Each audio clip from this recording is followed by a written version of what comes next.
Samuel, eu tentei lidar com o YouTube aqui, tentando fazer direto, eu não consegui ainda, tá?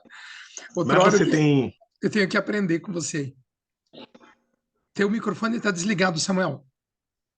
Ligou? Ligou, Agora? ligou. Pronto, vamos marcar um dia que eu te explico, é Show. simples. Eu Você, você, tentei pegar um tutorial também, aí tinha que apertar um botão e o meu Zoom não aparece esse botão. Enfim, eu falei, gente, depois eu mas tu subo tá usando no computador ou no celular no agora? computador, no computador. Ah, então, é simples. Depois a gente marca. Show de bola, Te beleza. ajudo. Tá bom. Maravilha, gente. Vamos lá então, ó. Fisiologia do nosso sistema nervoso, né? O objetivo geral do sistema nervoso, captar, processar e dar respostas, né, tanto a esse processamento dos estímulos que a gente recebe do meio externo e do meio interno, né? Então, os estímulos do sistema nervoso, ele integra todo esse mecanismo. É formado aí por uma complexa rede de neurônios, nervos, né? Os nervos são o quê? Um conjunto de neurônios. Então, principalmente os axônios, que é o prolongamento do neurônio, vou mostrar aqui daqui a pouco se vocês não lembram. E a gente tem então esse prolongamento formando toda essa rede de conexão do nosso corpo com uma rede central de processamento, que é o nosso encéfalo. Então, lá no nosso encéfalo, toda e qualquer resposta que seja compreensível, que eu tenha condição de entender o que eu percebi, isso é sempre uma resposta basicamente cerebral. A nossa medula raquidiana, o nervo vago, eles nos dão algumas respostas, mas que eu não tenho compreensão. Não é algo que eu saiba. Por exemplo, colocar a mão numa chapa quente e tirá-la. Isso é uma resposta que eu faço autonomamente. Não há compreensão dessa resposta. Isso é um reflexo medular, nesse caso, em especial, só para lembrando. O sistema nervoso é o mais complexo, sem dúvida nenhuma, dos nossos sistemas, e junto com o endócrino, os dois juntos, que é uma outra aula que a gente vai ter também bem bacana, né? Que é a fisiologia do sistema endócrino. Daqui dois encontros a gente vai falar nele. São os dois sistemas que juntos coordenam todo o nosso organismo. Então, toda a coordenação, toda a homeostase, que é o pleno equilíbrio das nossas funções corporais, falava até com a Mirelle antes da gente começar aqui, o objetivo da nossa plenitude de uma vida boa, satisfatória, é manter essa homeostase, né? Sejam com atividades do yoga, atividades externas, meditação, uma boa alimentação, todo esse conjunto de atividades é que vai nos dar esse estado de plenitude, de controle e ausência de doenças, né?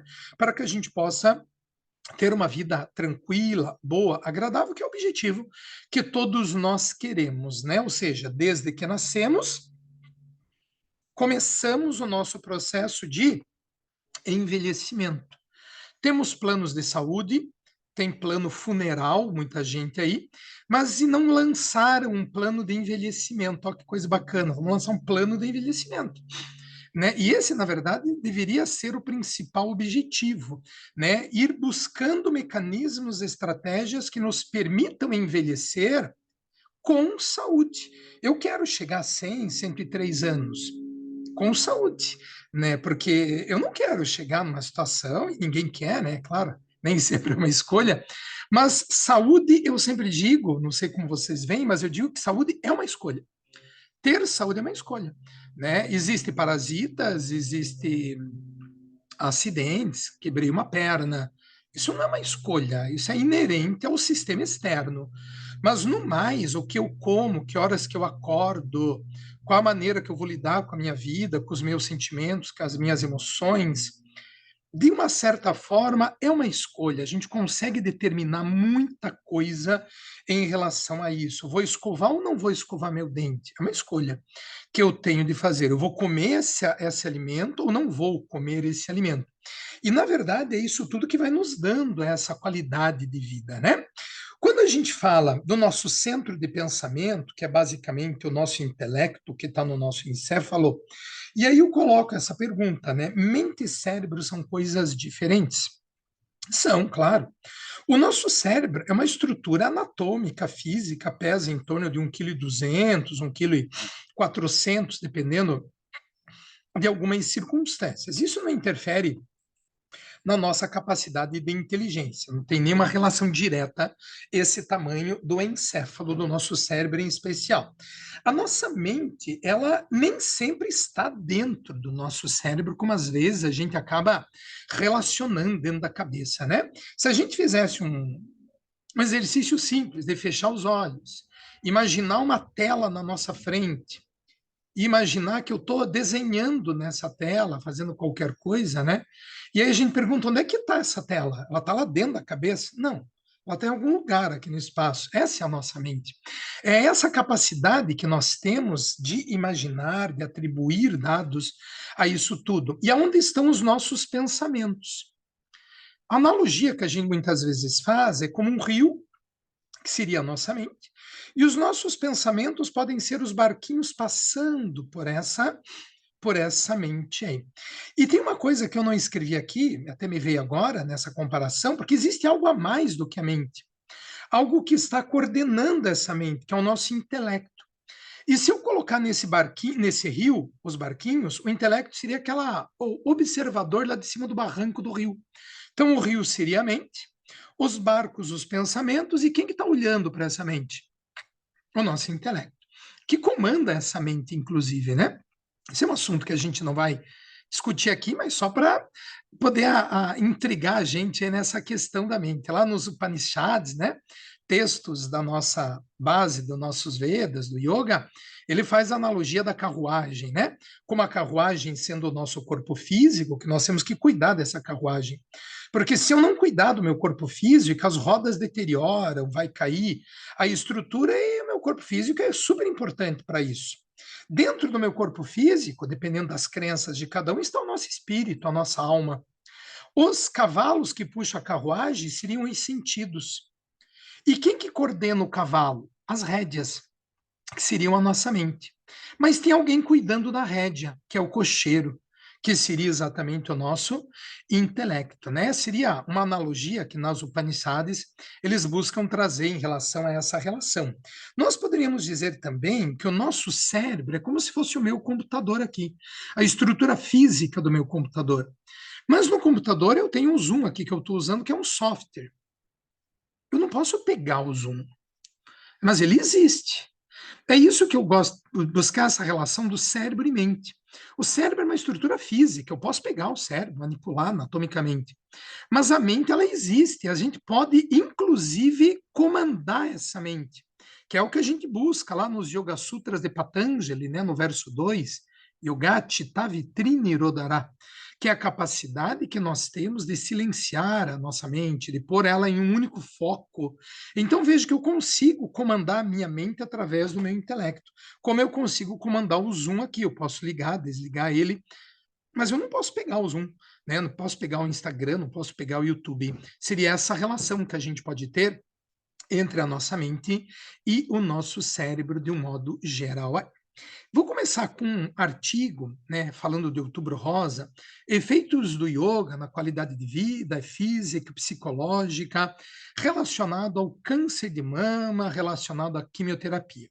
Uma revisão sistemática, uma meta-análise de 2021. Uma análise grande, um trabalho bem interessante. Nesse ensaio clínico, 693 pacientes com câncer de mama, e ele analisou o quê? Melhora em curto prazo de fadiga, depressão, ansiedade, qualidade de vida relacionada à saúde. E nesses ensaios que foram trabalhados, em todos eles, com yoga, pacientes que estão fazendo o tratamento atualmente, e faziam, né, o tratamento com o câncer de mama com quimioterapia. Em todos esses pacientes, o trabalho indicou uma melhora de curto prazo na fadiga, melhora da depressão, do estado de depressão, melhora no estado da ansiedade, a época em que ia ter que fazer a quimioterapia, os dias que iam se aproximando das sessões de quimioterapia, dos efeitos que a quimioterapia ia levando, a perda de cabelo, os enjoos, né? Por melhor que estejam os quimioterápicos atualmente, né? Os efeitos colaterais continuam existindo nesses processos aí. E com o trabalho de yoga, foi claro a mudança na qualidade de vida dessas pacientes. Os efeitos benéficos a médio e longo prazo da fadiga, distúrbios do sono, não foram identificados a médio e longo prazo. O artigo cita, inclusive, que uma das questões estava ligada à incapacidade de se poder avaliar isso. Eles não conseguiram fazer um trabalho mais longo. Foi um trabalho curto, portanto, eles não conseguiram avaliar isso a longo prazo. Além disso, a análise qualitativa, isso sugerem que o yoga, não foi associada à diminuição de a eventos adversos. O que, na verdade, eu imagino que seja até um pouco de se esperar. Nós não trabalhamos com yoga especificamente para controlar enjoo, né? Não vai ocorrer mudança da perda de cabelo do indivíduo, né? Não estamos falando de nada em relação a magias, em relação que às vezes se colocam, muitas vezes, como a panaceia da humanidade, né? Longe disso. Mas sim a mudança, especialmente na qualidade de vida relacionada à saúde dessas pacientes. Então é maravilhoso, e a gente está nesse mês agora, né? Falando muito em relação a isso, do que nós temos do yoga, que um dos objetivos é tentar trazer esse curso para vocês, essa repercussão, para a gente poder trazer isso dentro do yoga, o que o yoga traz de benefício, não só de maneira empírica, mas mostrar isso em tantos trabalhos que nós temos buscando essas questões. Um outro que eu quis trazer aqui já no começo da nossa aula, antibióticos associados a doenças mentais. Trabalho de 2015, e ele busca especialmente o uso dos antibióticos ou a exposição a drogas em relação à depressão, ansiedade e psicose. E o que, que se observou? Por que, que o antibiótico foi o objetivo dele?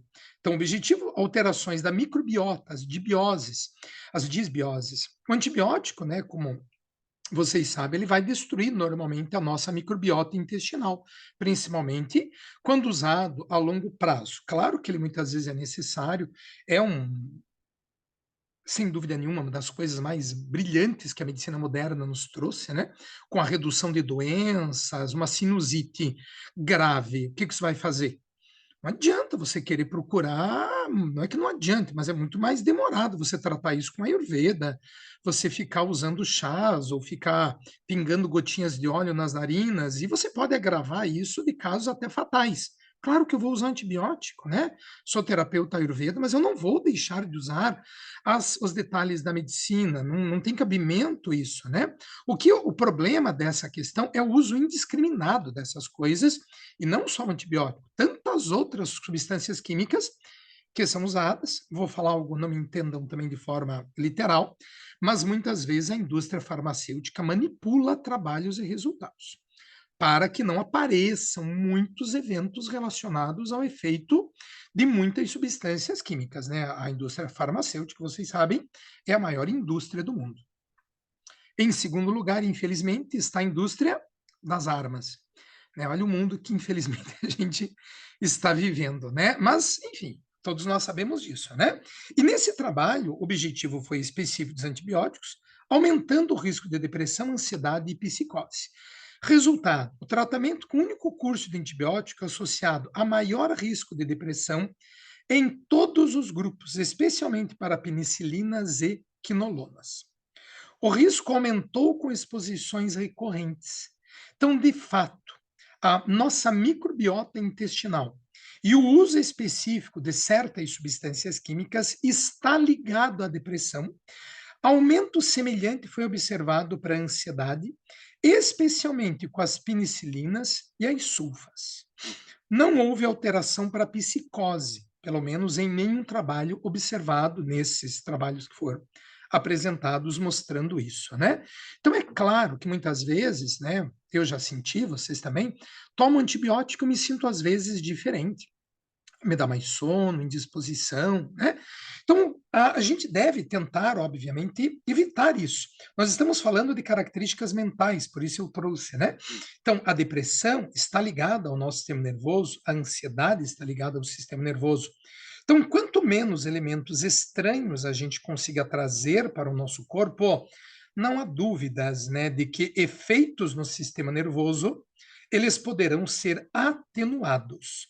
quando eu busco, eu evito o máximo possível esses elementos estranhos ao nosso corpo. Fluxo de sangue no nosso encéfalo. Aqui a gente já começa um pouco mais diretamente o yoga também. No nosso cérebro, ele em torno de 2% do peso corporal, do nosso encéfalo, melhor dizendo. Cérebro, cerebelo e bulbo, as três principais áreas do sistema nervoso. Porém, o nosso encéfalo consome cerca de 20% da energia que nós usamos no nosso dia a dia. 20% de toda a energia que eu gasto para apenas manter o meu sistema nervoso funcionando. Então, sem dúvida nenhuma, é um dos centros mais importantes no nosso organismo. E cerca de 15 a 20% do sangue do nosso corpo está também no nosso encéfalo. Ele tem uma enorme rede de vasos ligados às meninges e também ao que a gente chama de barreira hematoencefálica.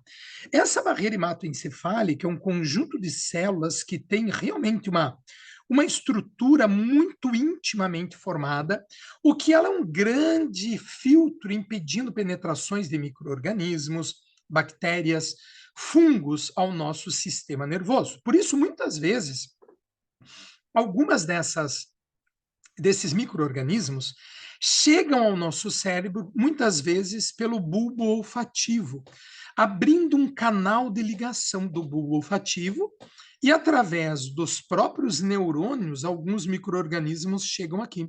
Amebas, por exemplo. A minha tese de mestrado é feita com amebas meningoencefalite amebiana no Hospital de Clínicas em Curitiba. E elas atingem o nosso encéfalo pelo bulbo olfativo, porque a barreira hematoencefálica dificilmente passa micro-organismos. Ela é muito seletiva. E aqui está todo o nosso mecanismo do nosso fluxo de sangue. E esse fluxo de sangue no encéfalo, ele deve ser mantido basicamente constante. Não deve haver variações. Deve ter uma pressão em torno de 80 milímetros de mercúrio.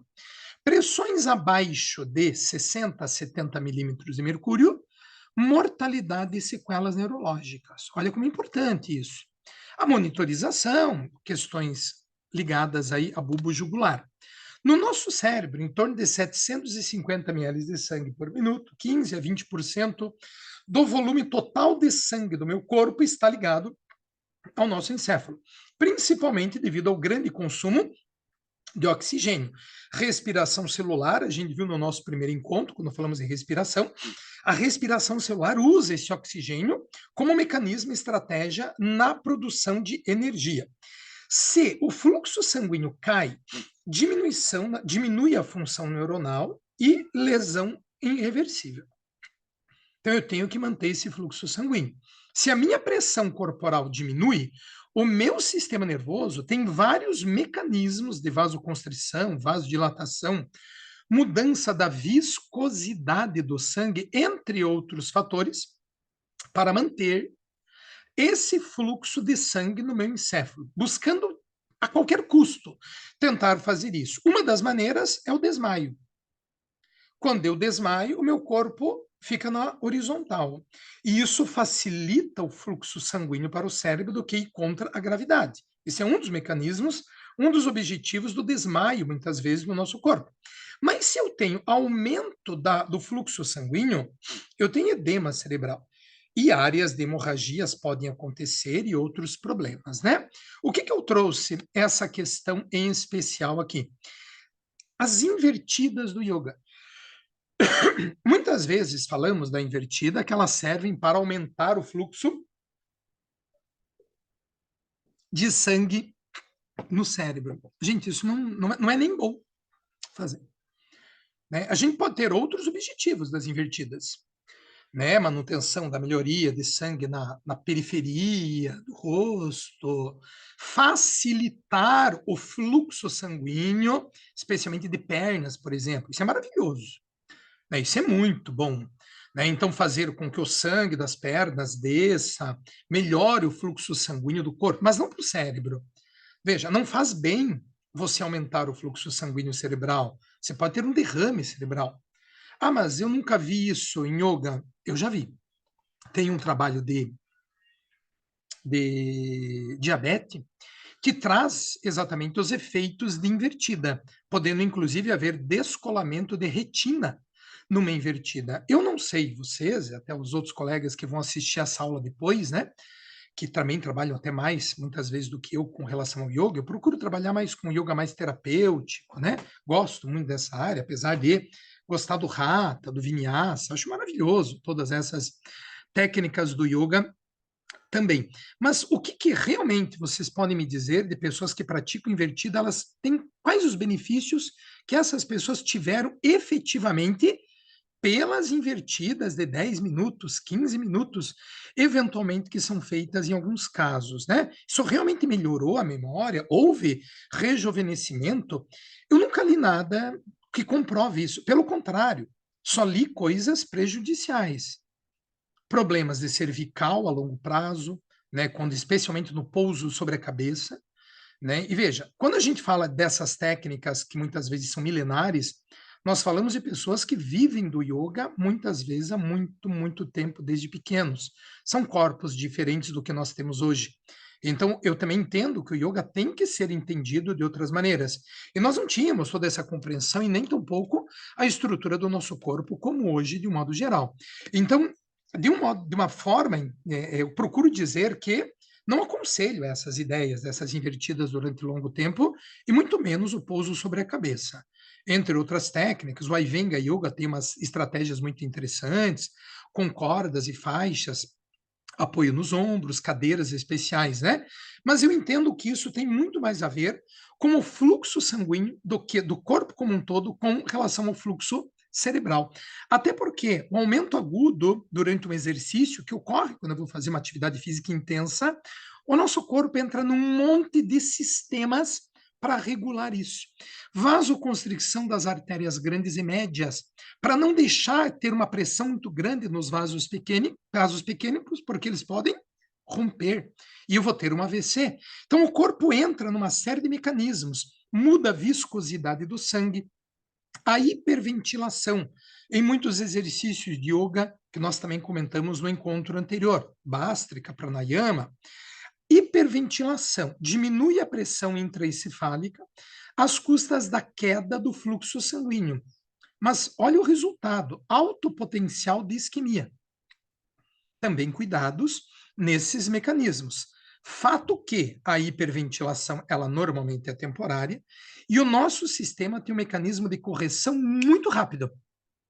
Só que muitas vezes nas hiperventilações, o que acontece?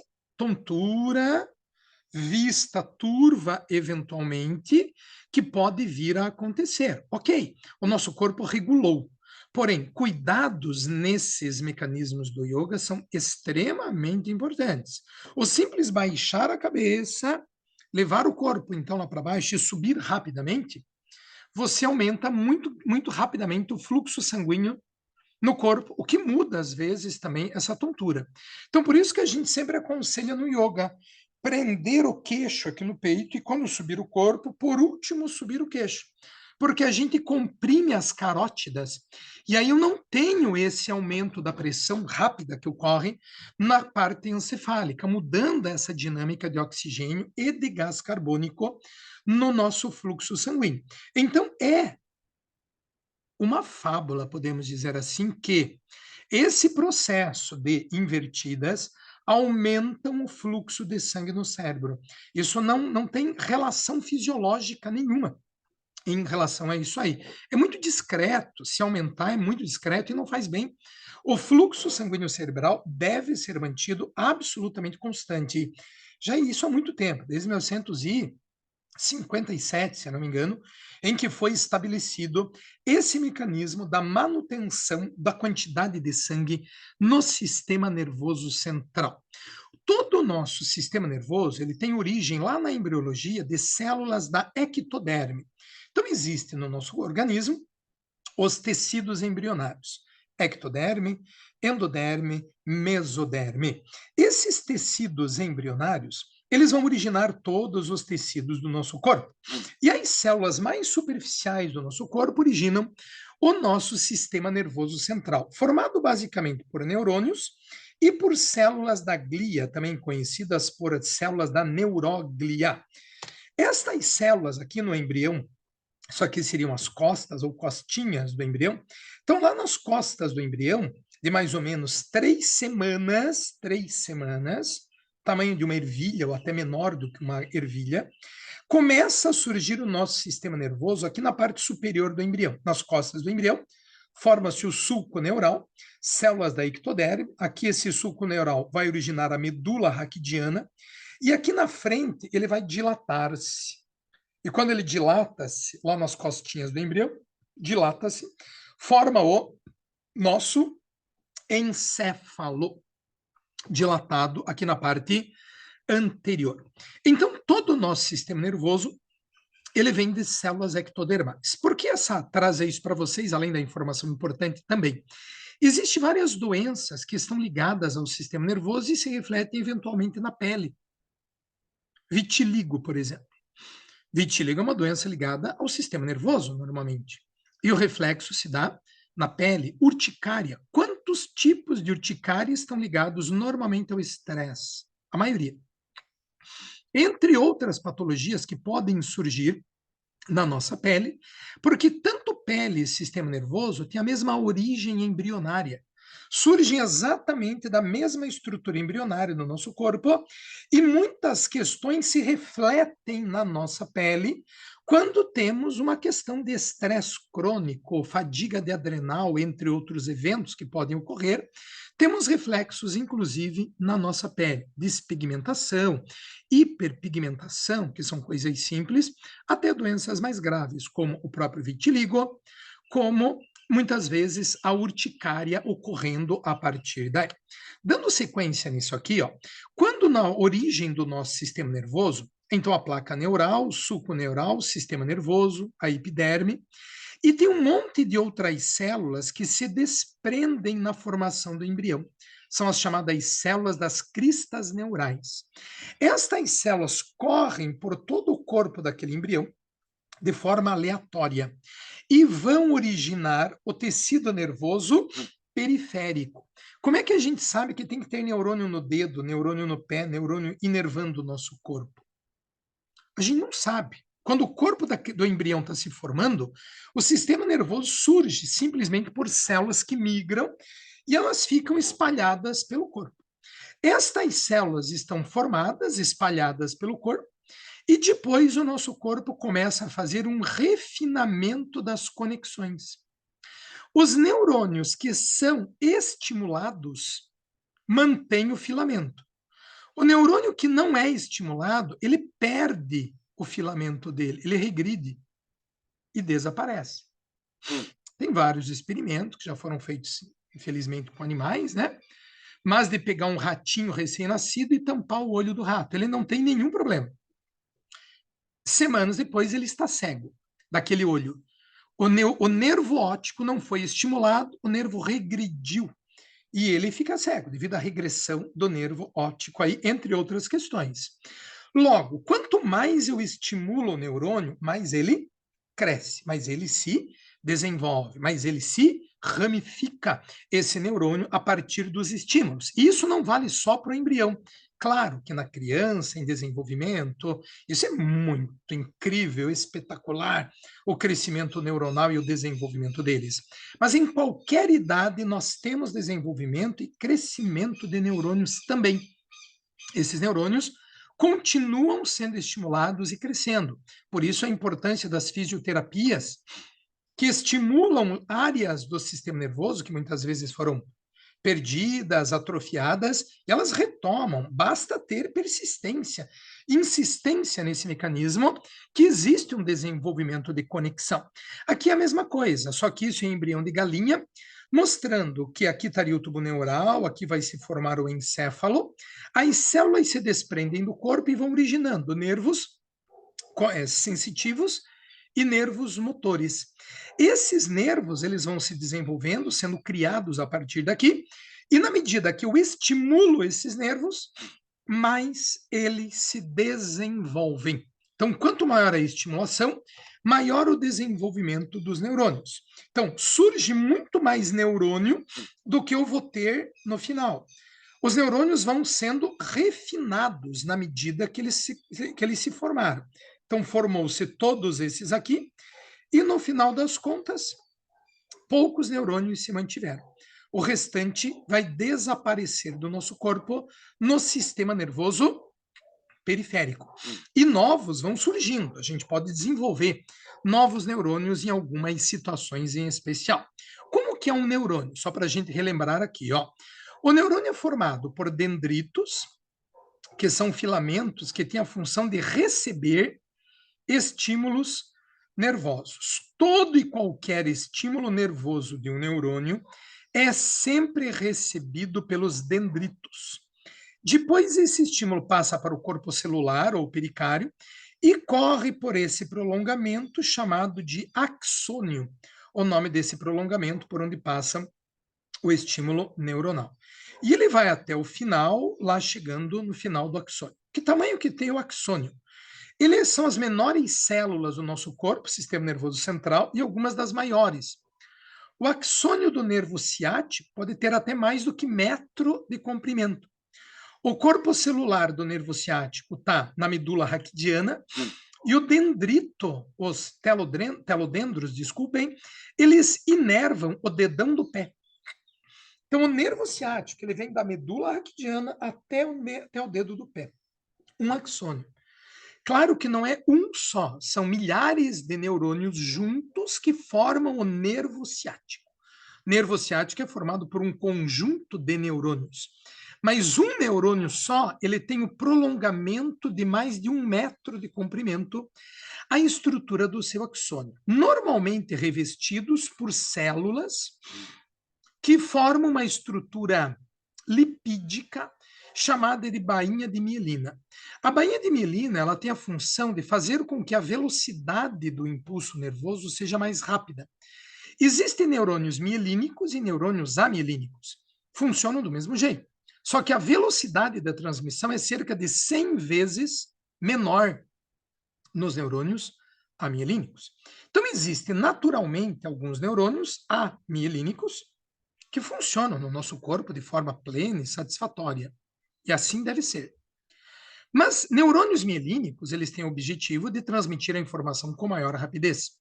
Por isso, certas doenças desmielinizantes, como a esclerose, como Alzheimer, por exemplo, levam a uma perda nessa velocidade da transmissão, e isso vai levando a todos os eventos neurodegenerativos da função na estrutura do neurônio. É muito mais complexo do que isso, muitas vezes doenças autoimunes, mas está ligado, de um modo geral, a essa característica da estrutura da bainha de mielina no sistema nervoso como um todo, além das conexões. E como que eu melhoro isso? Tem a ver com alimentação? Claro que tem a ver com alimentação. Tem a ver com sobrecarga do neurônio? Sim, sobrecarga do neurônio reduz muitas vezes o tempo de vida da própria estrutura dos neurônios. Certos tipos de comida, né, como o ômega 3, 6 e 9, aquelas gorduras boas. Existem alguns relatos, por exemplo, de pessoas que vivem, esquimós, no Polo Norte, nascidos, criados, que vivem lá. O índice de doenças neurodegenerativas nessa população é quase nenhum.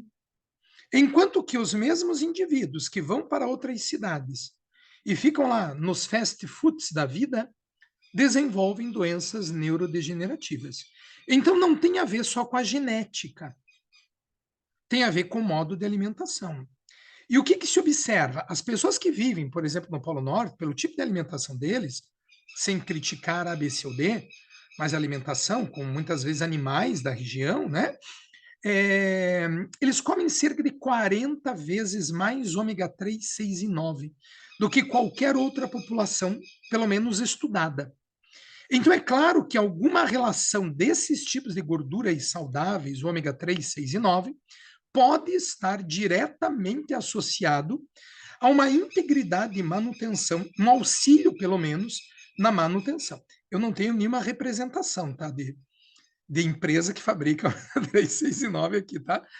Só para trazer um dado que a gente ouve muitas vezes em relação a essas gorduras boas. E sabidamente, né, a ciência, a nutrição, fala a respeito de uma alimentação, de uma suplementação, quando você quer ter uma melhoria na qualidade de vida do sistema nervoso central. Então, aí está a bainha de mielina, envolvendo a estrutura dos axônios e garantindo uma velocidade maior na transmissão dos impulsos nervosos. O nosso sistema nervoso não tem só neurônio, tem outras células, que na verdade são mais numerosas do que o próprio neurônio. São as células da micróglia. Aí nós temos os oligodendrócitos, que são as células que formam a bainha de mielina, as células da micróglia, que são células de defesa do sistema nervoso, e os astrócitos, que nutrem o neurônio. Então, o astrócito, ele retira nutriente do sangue aqui, ó, e passa para o neurônio. Já dá comida pronta. Porque o neurônio é uma célula que se especializou tanto na transmissão do impulso nervoso que ele não sabe nem comer mais. Então tem que ter uma célula que pega a comidinha para ele lá e dá para o neurônio aqui, que é o astrócito. Além disso, ele sustenta o neurônio também. A micróglia defende contra microinvasores, porque inclusive no sistema nervoso central, devido à barreira hematoencefálica, existe até uma dificuldade de leucócitos chegarem ao sistema nervoso. Então, existe, inclusive, uma dificuldade de leucócitos de atingirem o sistema nervoso com mais facilidade devido à questão da barreira hematoencefálica. Então, o sistema nervoso é formado de neurônios, as células principais, e as células da glia, que são os oligodendrócitos, os astrócitos e as células da micróglia. Esse conjunto de células é que forma o sistema nervoso como um todo. E elas são extremamente importantes para a vida do neurônio. Sem elas, o neurônio não vive. Por isso, nós temos que mantê-las também com a boa alimentação, a diminuição do estresse, o ritmo de vida, que é o que a gente vai discutir mais, inclusive, ao longo dessa aula, que eu quero trazer isso especialmente a vocês aqui.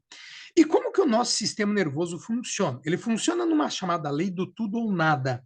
Ou existe impulso nervoso ou não existe. Não existe impulso nervoso mais ou menos. Ou tem ou não tem. Então, quando eu recebo um impulso nervoso, um estímulo, quero dizer, externo, esse estímulo externo ele tem que ter um limiar de excitabilidade. Não é qualquer estímulo externo que eu receba. Uma onda sonora, uma onda mecânica. Se ela for muito baixa, eu não vou percebê-la. Mas se essa onda aumenta um pouco e ela atinge o limiar de excitabilidade, eu tenho o impulso total. Não existe impulso mais ou menos. Ou existe impulso ou não existe. Tá, mas espera aí. Como é que eu identifico um som mais forte e um som mais fraco? Mais alto, mais baixo? Mais forte ou mais fraco? Já que o som é mecânico, né? Eu identifico pela quantidade de neurônios que eu sensibilizo no meu nervo cócleo vestibular, que é o nervo que leva a informação do som para o meu sistema nervoso. Vamos supor que esse nervo eu tenho 100 neurônios nele. Se eu sensibilizar 10, esse som me parecerá fraco. Se eu sensibilizar 50, eu teria um som de nível médio. Se eu sensibilizar os 100, eu terei um som mais forte que eu posso perceber. Tem pessoas que têm capacidade, acuidade auditiva muito maior que outras, porque elas têm mais neurônios presentes nessa região. Normalmente a gente ouve dizer que o bebê nasce com um ouvido absoluto. Sem dúvida, ele tem muito mais conexões, muito mais percepção. E ao longo da nossa vida, o barulho intenso, o som alto, forte, os elementos externos, a gente vai perdendo neurônios. Não só o neurônio, a gente vai perdendo as terminações nervosas, que estão lá na região da minha retina, no meu centro auditivo. Essas terminações vão sendo perdidas, e na medida que elas vão sendo perdidas, eu preciso de um volume, de uma potência, por exemplo, de som, de luz cada vez mais forte, para que eu perceba alguma coisa. Então, o nosso sistema nervoso, ele funciona sempre de uma única maneira.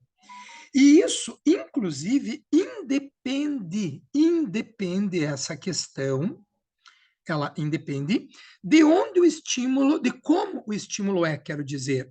Se o estímulo é elétrico, se ele é mecânico, se ele é químico, o neurônio não consegue identificar a diferença.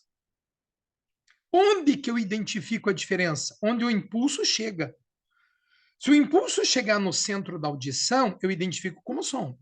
Se ele chegar no centro da visão, eu identifico como luz, imagem. Espera aí. Então, quer dizer que se eu pegar o nervo óptico, tirar ele do centro da visão e colocar ele no centro da audição, toda a luz que eu enxergar, eu vou entender como um som. Se eu pegar o nervo auditivo, colocá-lo no centro da visão, todo som que eu ouvir, eu vou identificar como uma imagem. Exatamente isso. O que determina o que nós percebemos não é o que o neurônio sente, é onde o estímulo chega no sistema nervoso devido a todo o mapeamento cerebral que existe ao longo do sistema nervoso. Aqui o que eu falei a vocês lá da desmielinização, a mielinização, ela garante o impulso rápido. Já a perda da mielina deixa o neurônio muito mais lento. Ele funciona. Mas no sistema nervoso, como as informações são muito rápidas, especialmente no sistema nervoso central, a desmielinização vai levando sempre a uma dificuldade maior nesse processo de funcionamento do sistema nervoso. E aí vem as doenças neurodegenerativas, muitas vezes ligadas a esse processo de desmielinização. E como que os neurônios se conectam? Eles se conectam pelas sinapses. Então, o neurônio vem aqui com a informação que eu recebi da minha mão, né? Bati com alguma coisa. Esse impulso nervoso vem, corre por um axônio, dendrito, corpo celular, axônio. Chega num centro de processamento, onde lá ele faz uma sinapse. A grande maioria das sinapses do nosso corpo são sinapses químicas. Sinapse elétrica nós temos realmente no coração e no sistema digestivo. A grande maioria das sinapses do corpo são sinapses químicas, especialmente o sistema nervoso central. Chega o impulso nervoso, o meu neurônio libera uma substância química, que são os neurohormônios, ou neurotransmissores. Esse neurohormônio, ele liga na membrana do neurônio seguinte, para fazer a ponte, para fazer a conexão. Quando ele liga na membrana do neurônio seguinte, ele abre um poro. Ó, esse poro está fechado, o neurohormônio ligou, um poro abriu. E aí uma substância química, que é o sódio, ele entra no neurônio seguinte. E quando o sódio entra no neurônio seguinte, o impulso nervoso é transmitido para outro neurônio. Veja como é simples, na verdade, o negócio. Tá? E o mais bacana é a simplicidade que dá certo. Vou contar uma historinha rápida, só para falar de simplicidade da biologia, né? O DNA, por exemplo, a molécula do DNA, a molécula da vida, que a gente conhece hoje em dia, ela foi descrita pela primeira vez no final de 1800, finalzinho, 1898, se eu não me engano.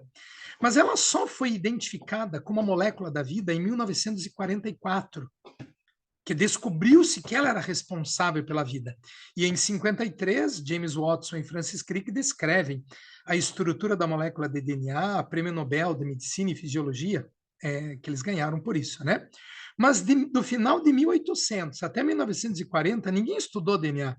Por quê? Porque ele era uma molécula muito simples. Só tem 4 unidades: adenina, citosina, guanina e timina, né? Lembram alguma coisa disso aí, né? E é tão simples que ninguém estudava. E olha só, a simplicidade da molécula do DNA forma toda a diversidade da vida. A biologia trabalha de forma simples.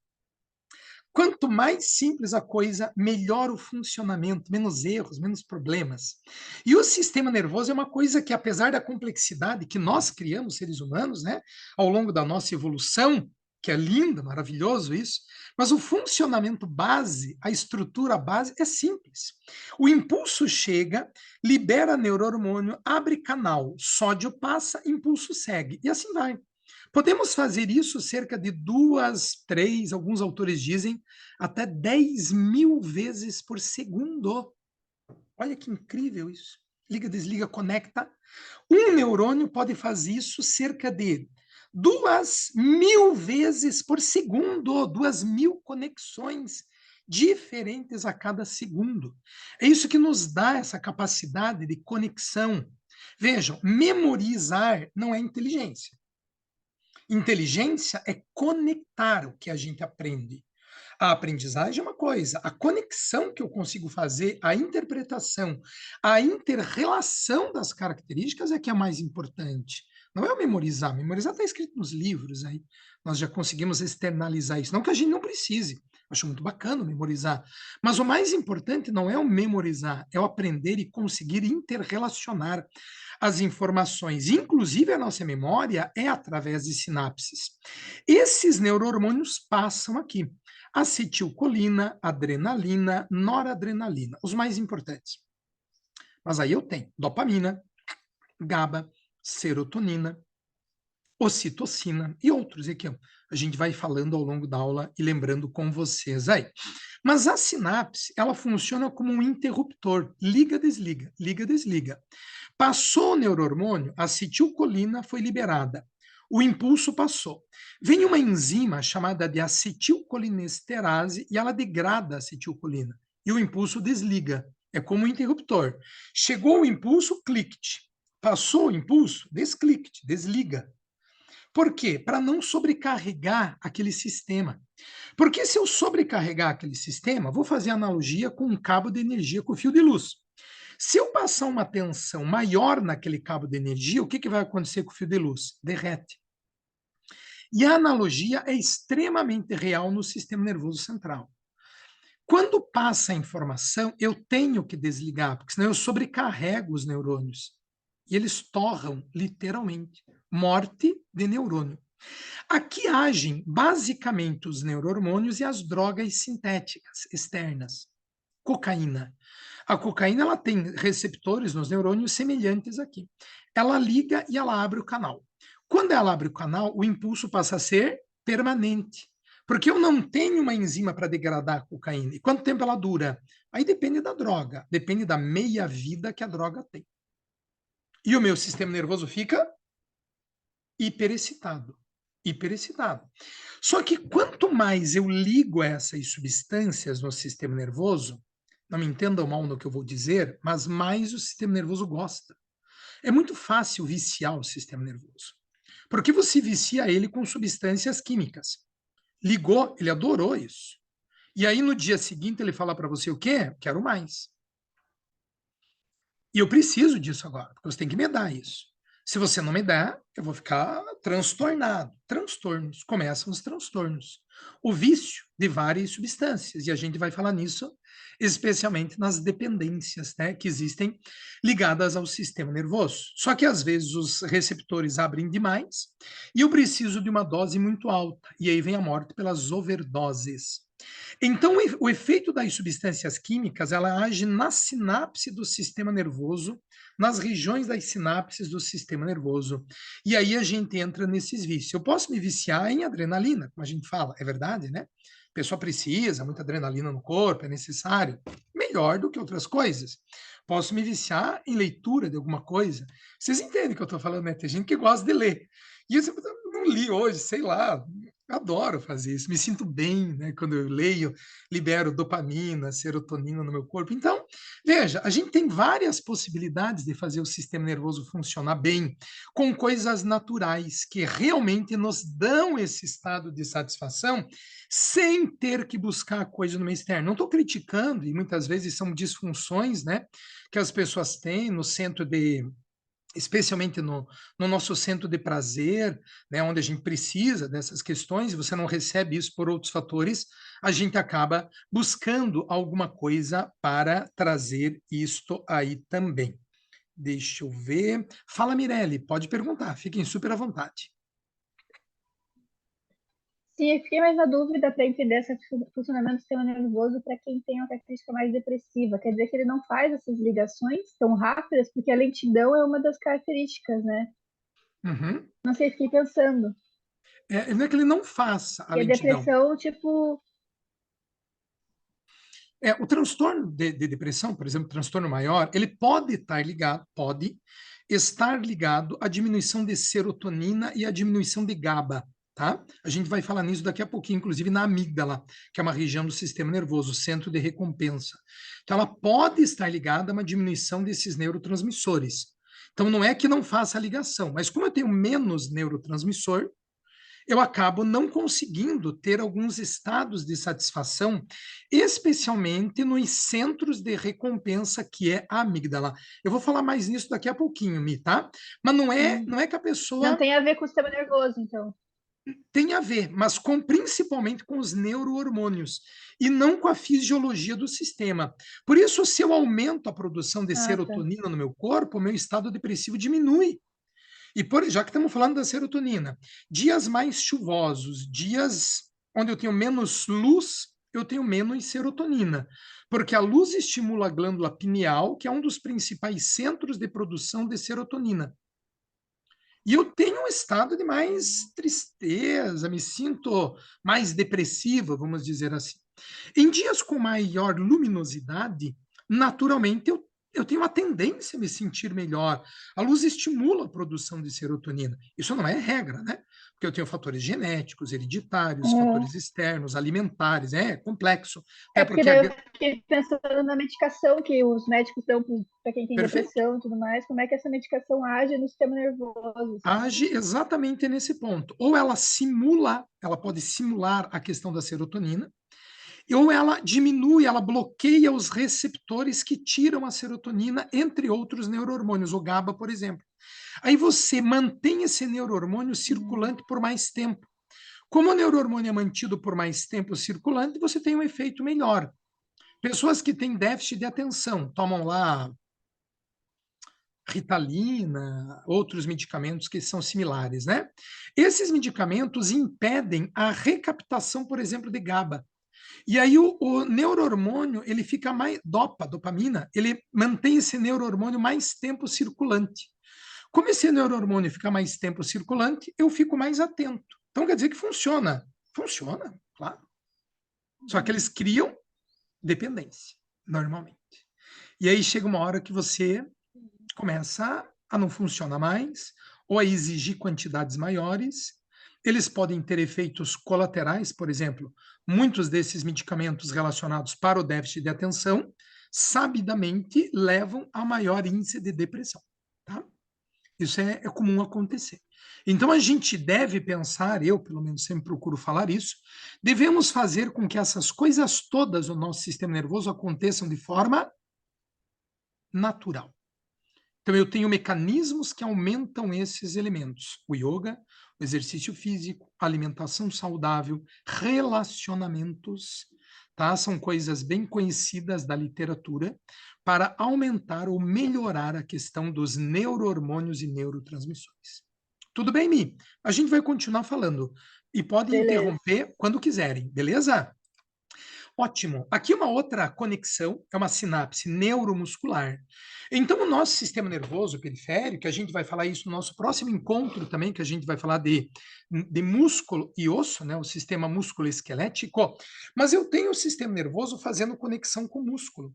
E o meu corpo é todo cheio de proprioceptores, sistemas que identificam tudo: tato, frio, calor, pressão, dor, entre outros neuroceptores que determinam como que eu vou modificar o meu músculo, no equilíbrio, a minha postura corporal, a maneira do meu corpo reagir às situações como um todo. Vou pegar um exemplo bom para vocês. Um jogador de basquete.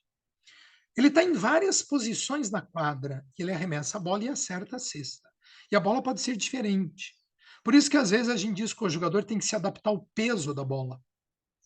Porque o sistema nervoso ele tem que entender o peso da bola, a força do movimento, a posição no corpo, se ele está no ar, se ele está no chão, em que lugar da quadra que ele está para arremessar. E como que se consegue isso? Treino, treino, treino, treino, treino, treino. O sistema nervoso vai fazendo uma conexão perfeita desse movimento. E quanto mais variações de coisas eu tenho estímulos, melhor o funcionamento de todo esse sistema. No final do yoga, normalmente a gente procura fazer uma técnica chamada de Yoga Nidra, que não é completa nem sempre, né? O Yoga Nidra é muito mais completo, mas o nome que muitas vezes a gente usa. E um dos objetivos do Yoga Nidra é qual, pós-aula de yoga? Fazer uma conexão neuromuscular. Eu ajudo o meu sistema nervoso a aprender os movimentos. E assim, a próxima vez que eu fizer aquele movimento, o meu corpo vai fazê-lo com mais facilidade. E é perceptível, né? Nós que damos aula de yoga, vemos como o aluno que faz 1, 2 vezes, a terceira já sai mais fácil. E cada vez se torna mais fácil o movimento, inclusive movimentos de equilíbrio, entre outros que o nosso corpo vai fazendo. Isso tudo tem a ver com o sistema nervoso periférico e o sistema nervoso central, uma rota de aprendizagem que nós vamos tendo nesse mecanismo de conexão. O nosso sistema nervoso, ele tem uma capacidade de modificação muito grande, a neuroplasticidade do sistema nervoso. Quando eu tenho uma lesão no sistema nervoso periférico, eu cortei aqui axônios, eles podem regenerar? Podem. Podem. Capacidade de mudar e se adaptar à resposta a mudanças, essa é a neuroplasticidade.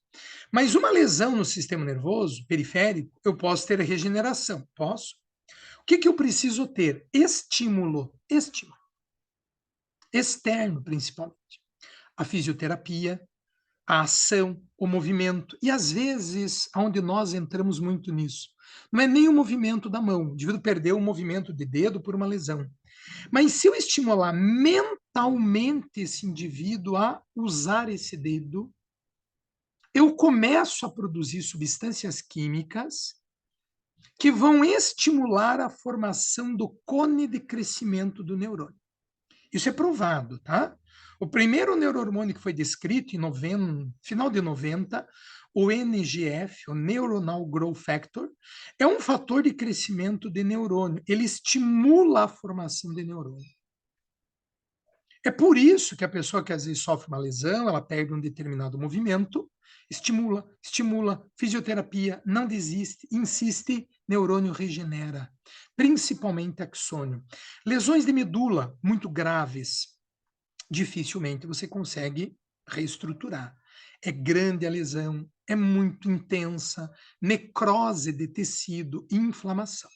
Lesões de medula leve, vocês já ouviram falar disso? Lesões de medula leve.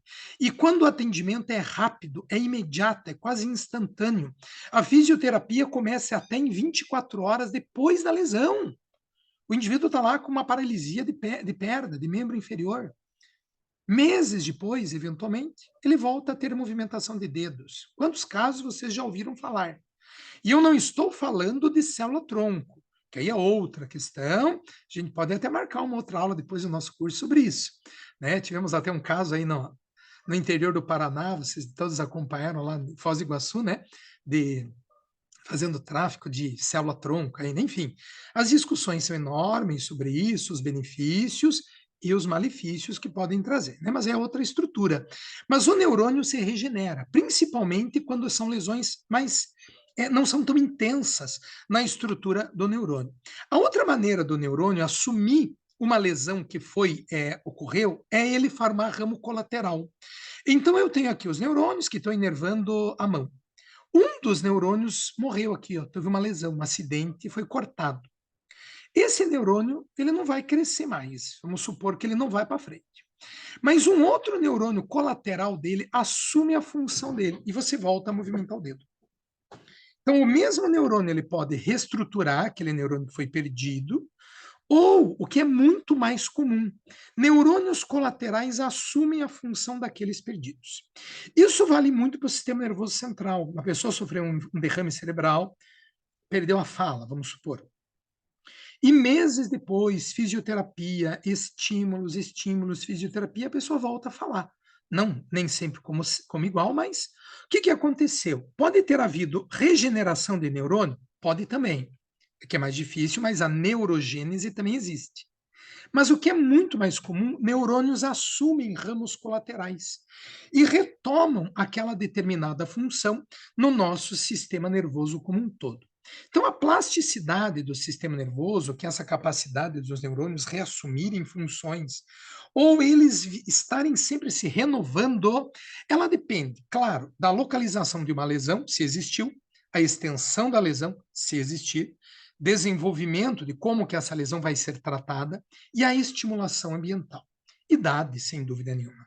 Lesões em crianças, incrivelmente, elas são reorganizadas de forma absolutamente incrível. Perda de massa cerebral grande, crianças retomam funções absolutamente de forma impressionante. A capacidade nos mais jovens dessa plasticidade ou renovação do tecido cerebral.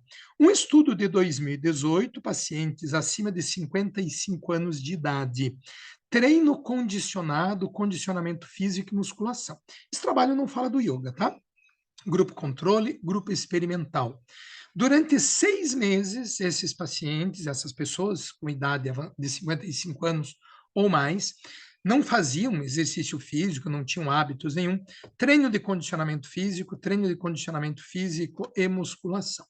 Aí o resultado, para a gente perceber, é um trabalho bem bacana a maneira como ele foi apresentado. Existe um declínio de memória aos 55 anos, cerca de um ponto que foi chamado aqui, tá? Um ponto no declínio da memória, de acordo com as análises, os resultados feitos e os experimentos. Hipertensão arterial não tratada. O indivíduo chega a perder 3 pontos de declínio cognitivo com a idade. Então, acima de 55 anos, já há uma diminuição da cognição e da perda da memória. Se tiver hipertensão, ele vai para 3 pontos de perda de memória. Colesterol elevado, acima de 2 pontos. Múltiplos traumatismos cranianos, acidentes, bateu cabeça, né? Não façam isso depois dessa aula, por favor. Tá? Essa aula é muito puxada. Não, calma, tá? Vamos devagar aí, né? Níveis elevados de estresse de depressão, 2 pontos de perda de memória ao longo da idade. E o legal, programa regular de exercício. O indivíduo diminui a perda de memória dele, que o padrão seria desse 1 ponto, ele está melhorando a condição. Hábito de ler e aprender também diminui a perda de memória. Então, isso tudo que a gente fala, que eu sei que são questões que todos nós ouvimos, o que eu estou tentando trazer é exatamente qualificar isso, fazer com que referenciar essas coisas. Tá, e se eu juntar isso, melhor ainda. Posso juntar para o mal, o indivíduo tem problema de depressão, alcoolismo, ansiedade, pressão alta. Aí você vai ter 4, 5 pontos de perda de cognição e de memória. Então é uma escolha. Também é uma escolha. Também é uma escolha. Isso que a gente pode fazer. Atividade de lazer e social. Ano passado, acho que foi ano passado, começo desse ano, eu tenho no meu Instagram até esse videozinho. Eu vou pôr depois para vocês aí no nosso grupo um vídeo que eu fiz do maior trabalho já publicado sobre comportamento social na humanidade. Esse trabalho começou na década de 30 em Harvard, com os segundo-anistas do curso de Direito, principalmente, e mais, eram 300 homens que eles elegeram em 1930, tá? E mais metade de pessoas que viviam na região local da universidade, na região de Boston. E eles acompanharam essas pessoas até os dias de hoje. Existem uns 3 ou 4 que estão vivos ainda. Depois começaram a colocar esposas, filhos e outros familiares. O trabalho é muito interessante. E o que eles perceberam em relação à felicidade? As pessoas mais felizes eram as que tinham relacionamentos sociais bons, agradáveis, círculos de amizades. Então, essa questão de relacionamento social estava ligado a quê? Essas pessoas tinham maior resistência a estados de dor, se submetiam a uma cirurgia, um problema cardíaco, tiveram as doenças ao longo da sua vida. E todas essas pessoas que tinham redes de conexões sociais, de amizades, saíam, batiam o seu papo, tinham todo esse mecanismo que nós conhecemos, eram mais felizes e conseguiam se recuperar das doenças, das lesões, com muito mais rapidez e tinham melhor qualidade de vida e menos doenças relacionadas à idade. É o maior trabalho feito de comportamento humano da Universidade de Harvard. E a conclusão final e principal desse trabalho: Os relacionamentos pessoais, as amizades, estão diretamente ligadas à qualidade de vida das pessoas e à felicidade. E nesse trabalho aqui, ele mostra que essas atividades melhoram a cognição e os aspectos de perda de memória ao longo da nossa vida também aqui. Segundo a Organização Mundial de Saúde, nós teremos como depressão a principal doença até 2030. Em 2015, esse trabalho foi feito em 2018, 47 milhões de pessoas com demência. Acredita-se que 66 milhões em 2030. E de 150 a 340 milhões de pessoas até 2050. Será a doença que mais afeta a população se nada for feito até aí. E como a coisa está caminhando, só complica, né? E os efeitos são piores. Ó, um trabalho de 2020. As comorbidades físicas também estão presentes em 65% das pessoas com transtorno depressivo. A obesidade, o diabetes tipo 2, síndromes metabólicas, doenças cardiovasculares. E uma coisa piora a outra. Menos atividade física, mais depressão. Mais depressão, menos atividade, mais obesidade. Mais obesidade, mais depressão, mais diabetes do tipo 2. Eu sei que não é fácil, mas é simples. Escolha, né? Não é fácil, mas é simples. Escolha. Escolha. Isso é motivado em parte pelos fatores de risco modificáveis relacionados ao estilo de vida, baixos níveis de atividade física, elevados níveis de comportamento sedentário e assim vai. Uma coisa desencadeia a outra. Eu vou deixar essas referências no final da aula, depois eu coloco no grupo. Peguei todos os links dessa vez, fica mais fácil, claro, óbvio, está na minha frente isso. Já coloco lá vocês já clicam e já vão para os trabalhos que tiverem interesse de ler aí. Divisões do sistema nervoso. Esse link que está lá também, ele traz uma aula de uma médica, mostrando uma anatomista, mostrando bem as divisões do sistema nervoso, bem bacana, quem tiver interesse maior aí de aprofundar. Sistema nervoso central, sistema nervoso periférico. O sistema nervoso central, encéfalo e medula. O periférico, o sistema somático, que é o de vida de relação. Eu quero abrir e fechar meu dedo. Ó. Eu estou usando um sistema voluntário. E o sistema autônomo, simpático e parasimpático, que funciona sem eu mandar. A minha digestão funciona sem eu perceber. Meu coração bate, eu não fico pensando nisso, né? Esse sistema nervoso central é formado, então, pelo meu encéfalo, córtex cerebral, direito e esquerdo, as circunvoluções cerebrais, massa cinzenta, massa branca, onde nós temos uma série de relações de memória, audição, paladar, o tato, tudo isso está ligado à percepção, o pensamento, tudo isso está ligado ao meu córtex cerebral. Aqui o ventrículo é onde é produzido o líquor cefalorraquidiano, a glândula pineal, ó, muito importante. Colículo superior é onde terminam os quiasmas ópticos, colículo inferior, quiasmas auditivos.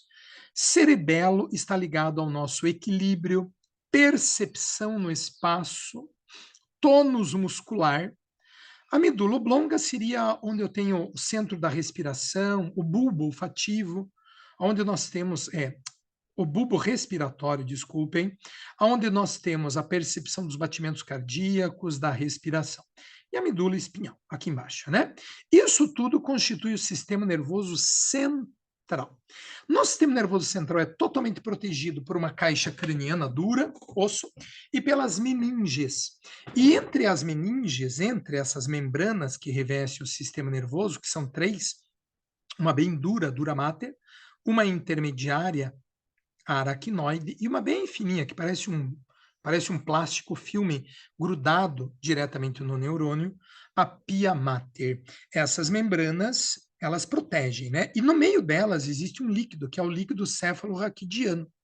Esse líquido cefalorraquidiano, ou líquor, ele é cheio de leucócitos, ele ajuda então na defesa, apesar da barreira hematoencefálica, ele ajuda na defesa do corpo, passagem de anticorpos, mas ele tem outras funções, ele protege mecanicamente o sistema nervoso. Então, além da caixa craniana dura, Se eu bater a cabeça, o meu impacto ele é absorvido pela água, por esse líquido. Ó. Então ele amortece o impacto. O impacto não atinge diretamente o cérebro, ele é amortecido pelo líquido cefalorraquidiano também. Ele ajuda, portanto, nesse mecanismo de amortecimento dos impactos. Ele é produzido aqui nos chamados ventrículos cerebrais, aqui nos ventrículos. Aqui o quarto ventrículo, ele tem uma conexão com os outros, e aqui embaixo ele tem uma conexão com a medula raquidiana, então ele derrama esse líquido na medula raquidiana, e esse líquido banha todo o nosso sistema nervoso central, ajudando nessas funções e características que eu comentei com vocês aqui. Então ele é produzido o dia inteiro e vai sendo reabsorvido pelo nosso corpo. Ó, podem ter disfunções, a hidrocefalia, uma doença relacionada a essa questão desse problema do líquido cefalorraquidiano. Mas na sua função normal, ele ajuda também na manutenção da pressão intracraniana, que nós falamos lá nos primeiros slides com vocês também aí. A medula raquidiana, protegida pelas vértebras da nossa coluna vertebral, aqui as vértebras, aqui os nervos da coluna, da medula raquidiana, partindo da medula, nervos espinhais, né, simpáticos, ou principalmente nervos simpáticos. Só lá no ramo sacral é que a gente tem ramos da medula que são do parasimpático, mas a maioria dos ramos da medula são nervos mistos, eles são nervos motores e sensitivos, eles levam respostas nos dois sentidos. E a medula está ligada a um processamento do arco reflexo, que eu comentei no comecinho da nossa apresentação. Coloquei a mão na chapa quente, pisei num prego, derrubei alguma coisa. O que eu imediatamente faço com o pé? Tiro o pé. Mas eu não faço isso pensando, eu não vou pensar. Derrubei alguma coisa, até aquela coisa cair, opa, tenho que tirar meu pé. Colocar a mão na chapa quente. Nossa, acho melhor eu tirar a mão da chapa quente. Não, você primeiro tira a mão da chapa quente, né? Não vai pensar para fazer isso. São respostas automáticas controladas pela medula raquidiana, nesse caso em especial. Mas quando eu coloco a mão na chapa e eu tiro a mão, eu não tenho dor. A dor, ela é segundos depois. Depois que a resposta chegou na medula, eu tirei a mão. Aí a resposta vai para o sistema nervoso central, cérebro. Aí eu sinto a dor. Porque a dor é como a visão. A dor é como a audição. É algo que precisa ser entendido. Se você não entende, se você tem uma lesão no centro da dor, você deixa de sentir a dor. Porque ela precisa ser compreendida, tem que ser entendida, por exemplo. Né? Então, é como todos os sistemas, aquela simplicidade. Os neurohormônios detectam a informação. E isso é função da medula, o arco reflexo. O nosso tronco encefálico, que fica aqui na parte final, né, onde a gente falou na aula da semana passada, o bulbo raquidiano, então ele é formado por essa estrutura, né, que seria o bulbo raquidiano, a ponte, o mesencéfalo aqui e o cerebelo. Estão relacionados a esse tronco encefálico. Nervos cranianos presentes aqui, produção da dopamina pela substância negra, diminuição de dopamina, mal de Parkinson. Doença grave do sistema nervoso, mas que afeta o sistema nervoso periférico. Porque a dopamina, ela permite que eu consiga manter a minha mão parada aqui, ó.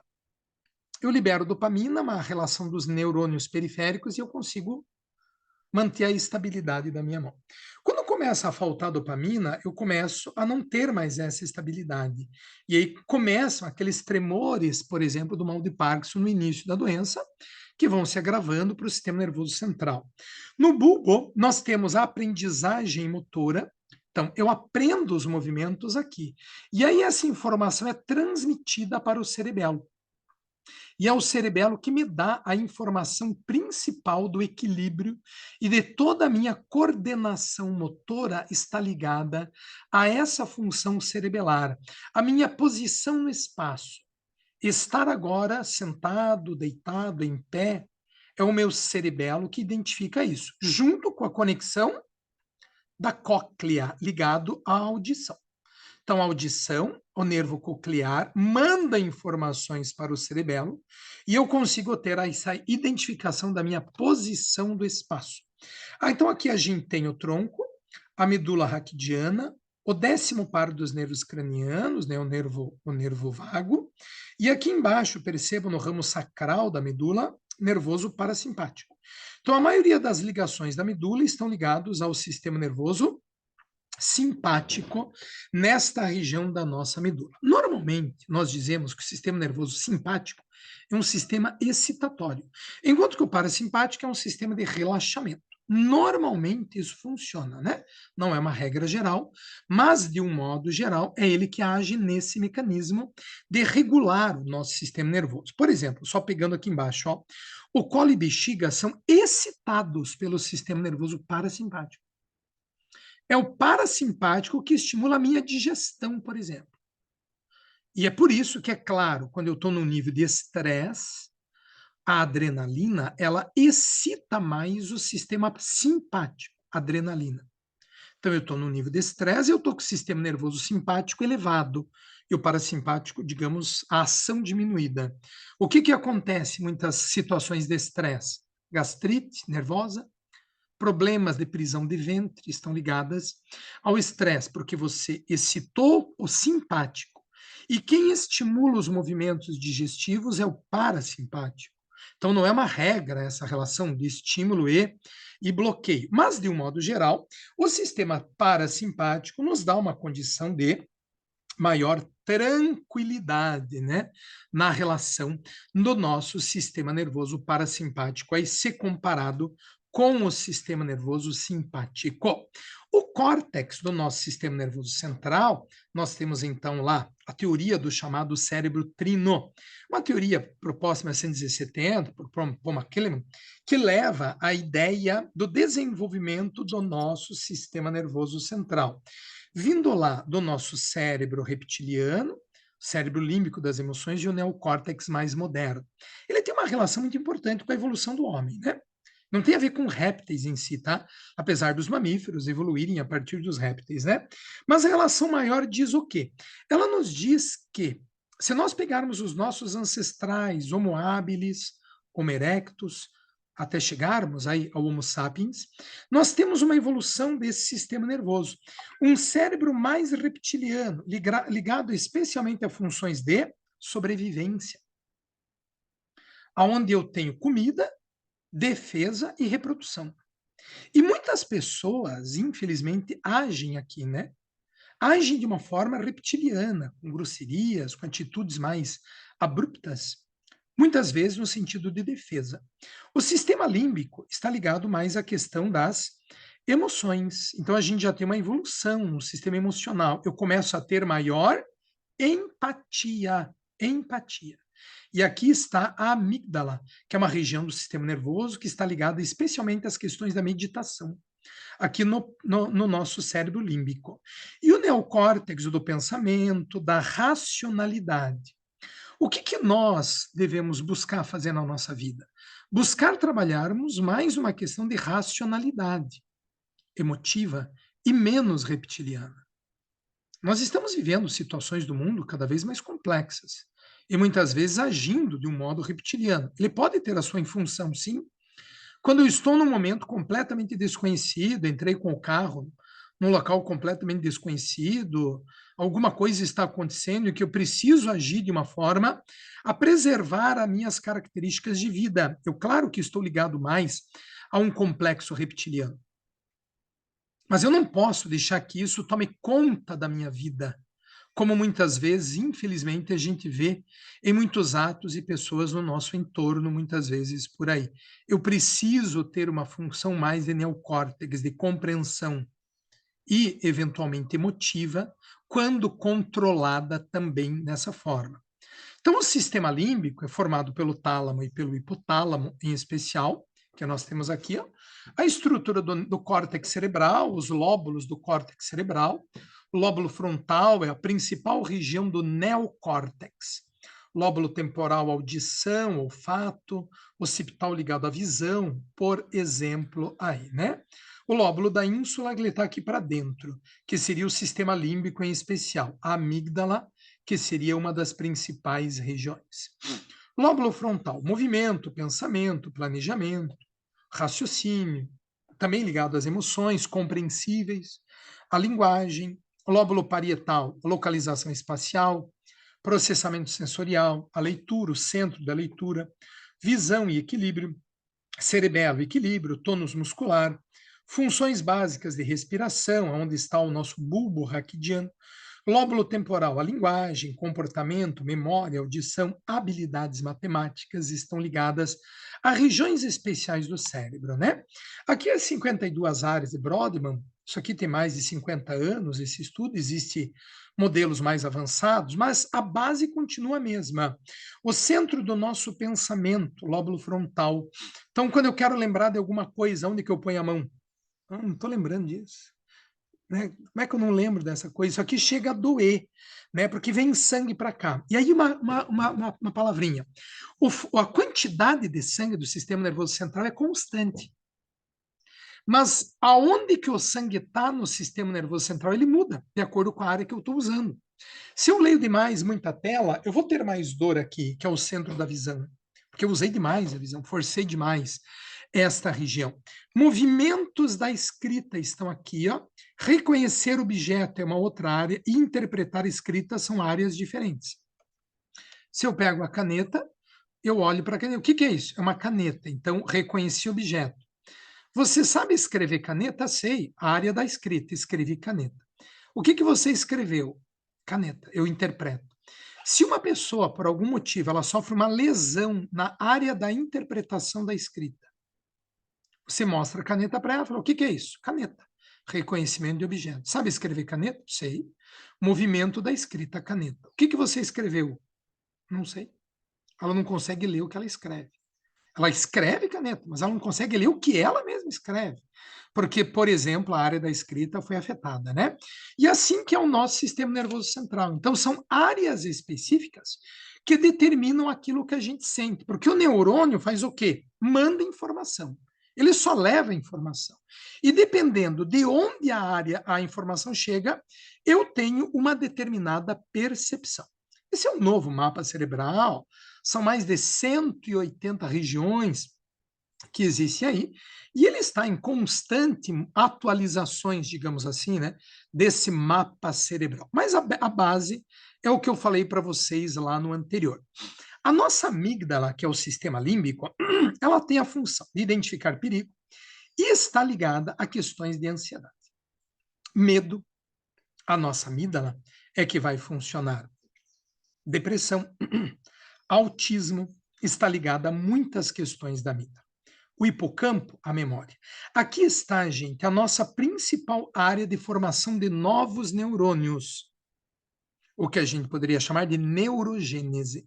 Quanto mais eu desenvolvo, eu ativo, eu crio neurônios novos. Vejam, nós produzimos neurônios novos. Aquela ideia de que não existe formação de neurônio não é verdade. É uma realidade a formação de novos neurônios. O corpo produz neurônios novos no nosso corpo, especialmente na região do hipocampo.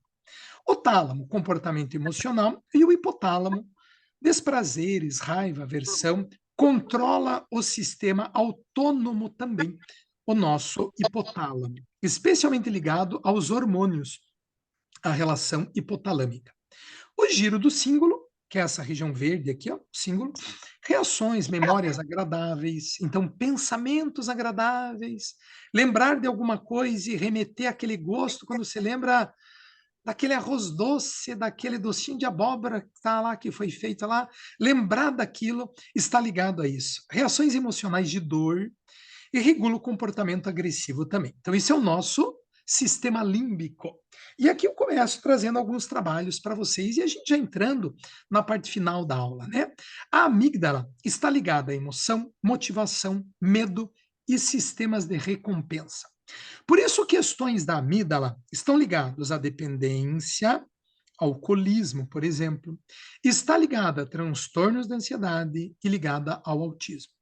A amígdala é uma região extremamente primitiva, ela já vem de répteis. E ela tem uma estrutura semelhante em todos os mamíferos primitivos até o ser humano. Ela pode aumentar ou diminuir de tamanho.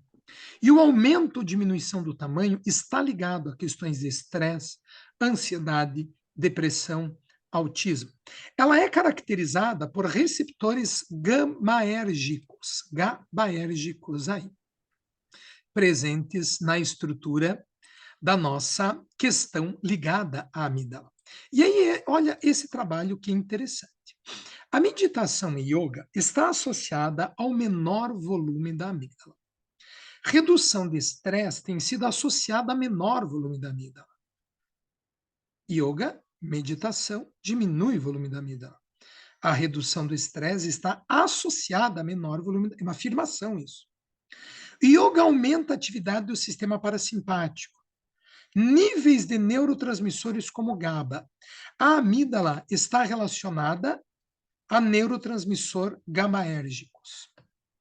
E no yoga, eu tenho maior produção de GABA, relacionados à redução da ansiedade e melhoria do humor. Tá? Então, o yoga melhora, inclusive, o nosso bom humor, né? Relacionamentos, melhora as atividades do nosso corpo. Trabalho de 2015. Claramente, aprender sobre estímulos ambientais que predizem a ocorrência de alimentos e outras recompensas é adaptativo. Então, eu aprendo com o meio externo. Assim como aprender sobre potenciais resultados aversivos. Então, a gente aprende. Aprender a forma, qual é o tipo de alimento bom, qual não é. Estudos em animais e humanos implicam na amígdala em transtornos de ansiedade, autismos e dependência. No caso do autismo, a compreensão ainda da meditação e relação social pela amígdala é altamente relevante. O que eu quis trazer aqui, gente? Aquilo que nós aprendemos desde a nossa infância. E aí vem o que Freud já nos dizia.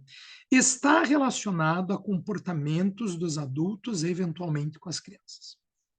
E isso vão trazendo traumas ao longo da vida. O que no Yoga Sutras, o que Patanjali já nos dizia, os chamados samskaras. E eu preciso resolver isso de uma forma ou de outra. Porque isso vai me trazer uma condição, um comportamento melhor, uma situação de melhoria na minha qualidade de vida como um todo.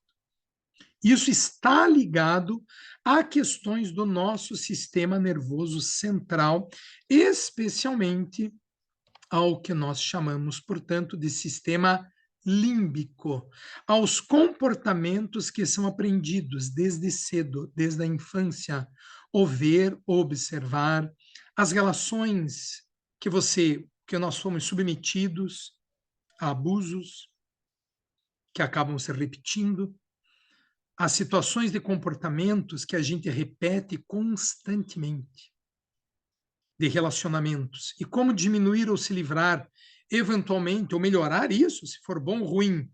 Meditação, yoga, terapia, são formas que a gente tem de buscar a mudança disso, porque, veja, não adianta ficar na lamentação. Ah, aconteceu isso, não consegui ter uma boa alimentação quando pequeno, a minha escola não foi boa, enfim, ou coisas muito piores que acontecem aí. É superar isso de alguma maneira para podermos transcender e passar por esse momento da nossa vida de uma forma melhor. O nosso hipotálamo faz parte do sistema límbico também e está ligado à glândula pineal. Isso será uma aula que a gente vai ver bastante, glândula pineal e a pituitária, que é a hipófise. Nós vamos ver muito isso na aula de sistema hormonal. O hipotálamo está ligado a muitas coisas, ligações do hipocampo, ligado à amígdala, alguns itens que eu coloquei aqui, córtex olfatório. Então, nós vimos na aula de respiração. Respirar pelo nariz estimula o córtex olfatório. Isso leva uma informação para o hipotálamo. E o hipotálamo é um centro de controle do nosso organismo, sistema endócrino, ingestão de alimentos. Muitas ligações alimentares de obesidade estão ligadas ao hipotálamo. A saciedade alimentar, ela é hormonal. A saciedade alimentar é hormonal. Quando eu vou entrar no processo de saciedade, é uma questão de hormônio. Por exemplo, acabei de comer, ingeri alimento, digestão, sistema digestivo central, sistema digestivo, estômago. Esse estômago, intestino, absorve alimento, vai para o sangue. Esse alimento estimula o pâncreas a produzir insulina. A insulina abre canais de receptores e eu absorvo o alimento no adipócito. Esse adipócito libera leptina. A leptina age no hipotálamo e o hipotálamo diz para nós: estou saciado. Perceberam como demora isso? Demorou. Por isso, as febres dos fast foods geraram uma população doente. Obesidade é, segundo a Organização Mundial de Saúde, uma das principais doenças. Comer rápido não te dá saciedade, enche a barriga, mas continua querendo comer, porque a saciedade é hormonal. Agora imagina isso ocorrendo o tempo inteiro. Isso vai refletir no teu modo de vida. A retina tem conexão com o hipotálamo. O que a gente vê, como a gente vê, quantidade de luz. O hipotálamo age na pineal e na hipófise, regulando hormônios como, por exemplo, a serotonina, a endorfina e toda uma gama de hormônios que nós temos aqui, regulação dos ritmos circadianos, o horário que eu acordo, o horário que eu vou dormir, monitora a adiposidade. E aí entra outra coisa, falar nisso também, tá? Quando eu começo a perder peso, o meu hipotálamo entende que eu estou doente. E ele não deixa eu perder mais. Por isso, sei lá, quero emagrecer, quero perder 5 quilos. Perdi 2. O meu hipotálamo identifica que eu estou doente, diminui o meu metabolismo celular e eu não consigo mais perder quilo. Mas eu estou fazendo a mesma coisa, e por que eu não emagreço mais? Porque o hipotálamo está regulando isso, ele não quer que você perca mais peso. Então você mantém, você mantém, você mantém. E aí o hipotálamo entende que aquele peso com 2 quilos a menos passou a ser o normal. E você consegue perder mais 2. Por isso tem que ter paciência, manter os sistemas, porque ele é hormonal, inclusive, a manutenção de peso que o nosso corpo tem, como o ganho de peso também. Regulação de comportamentos sexuais, ingestão de alimento, sede, está ligado tudo ao nosso hipotálamo também. O hipotálamo está ligado à nossa adeno e à neurohipófise. A dopamina é produzida também no hipotálamo. Relação de aprendizagem, de humor, emoções, cognição, memória. Tudo isso é o hipotálamo que controla no nosso organismo, não de forma direta, de forma indireta, pelos hormônios, que é o que a gente vai falar mais na nossa outra aula. Inclusive, a cor da pele, gente, o hormônio melanócito estimulante está ligado a fator ligado ao hipotálamo também. Então, o hipotálamo produz vários hormônios que estimulam a hipófise a produzir vários outros no sistema. E entre esse sistema, um que a gente precisa falar hoje está aqui, ó. Hormônio que age sobre o córtex da adrenal. O hipotálamo produz o fator liberador de corticotrofina, a hipófise libera o ACTH, que age na adrenal. E a adrenal controla a relação de estresse. O estresse pode ser bom? Sim, super importante. Em alguns momentos, o meu corpo lança a mão de cortisol pelo ACTH. O cortisol estimula a termogenia do meu corpo. Ele queima alimento, queima gordura e eu tenho energia, principalmente quando eu acordo.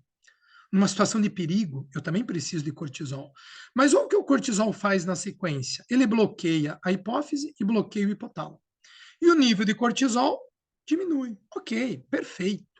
O problema é quando esse sistema é abalado. E o nível de cortisol começa a ficar alto constantemente. Além do cortisol, o sistema nervoso estimula a medula da suprarrenal a produzir adrenalina e noradrenalina. Esse conjunto, adrenalina, noradrenalina, estimula o sistema nervoso simpático. Cortisol. O cortisol, ele causa até inflamação para o sistema nervoso central em excesso, especialmente no hipotálamo. Então, o cortisol ele é tóxico para o hipotálamo. Ele aumenta, quero dizer, a perda de memória do nosso corpo. Então, o estresse, ele tem relações positivas. Ele consegue, inclusive, que você faça relacionamento social. Quando estou estressado e sozinho, a tendência do meu corpo é buscar o relacionamento social para diminuir esse estado de estresse. Então, a busca desse comportamento é bom. Porém, o excesso de cortisol, ele chega a ser tóxico para o sistema nervoso. Ele inibe as relações de amígdala e diminui, inclusive, as capacidades de condicionamentos sociais que a gente pode vir a ter. Então, ele pode ter um lado bom, mas o excesso dele traz problemas bastante graves ao corpo. Mas quando eu busco relacionamento social, amigos, condicionamento, conversa, eu aumento a ocitocina. A ocitocina, ela inibe a produção de ACTH. E eu diminuo a produção de cortisol, o que é muito bom em certas situações. Vou reduzir as emoções negativas. Então percebam que os relacionamentos diminuem estresse por questões hormonais, inclusive. Um problema grave da população mundial está aqui, ó, fadiga da adrenal. O problema é tão sério que nós somos estimulados por luz artificial o tempo inteiro, tela, tela, tela, tela, tela. Frequência cardíaca, som alto, buzina, obra do lado de casa, enfim, sabemos muito bem. Poluição de ar, gerenciar circunstâncias como pandemia, problemas políticos que nós não tem como não sermos afetados por isso. Trânsito, família, alterações climáticas. E o nosso corpo reage a um estresse contínuo. O que acontece com a adrenal? Ela para de funcionar. Ah, mas então é bom diminuir cortisol. Não, não, não é bom. Não é bom. Nós precisamos de cortisol no meu corpo. Nós precisamos de adrenalina. O estresse não é ruim. O que é ruim é o estresse contínuo. A falta de cortisol vai levar à obesidade. Existem doenças, Cushing, doença de Addison, que são problemas de suprarrenal. Essas são doenças. A fadiga da adrenal é uma questão relacionada. Você causou tanto dano que a adrenal ela para de produzir, ela para de funcionar. E aí os problemas metabólicos do nosso corpo são enormes. A vida se torna muito mais complicada sem os hormônios produzidos pela nossa adrenal. Entre eles, hormônios semelhantes à testosterona, entre eles os corticoides, que são importantes para o funcionamento do meu corpo como um todo, inclusive agem no sistema nervoso central, muitos corticoides importantes para o corpo de um modo geral, e os mineralocorticoides, hormônios que agem no controle do metabolismo de cálcio, de sódio do nosso corpo.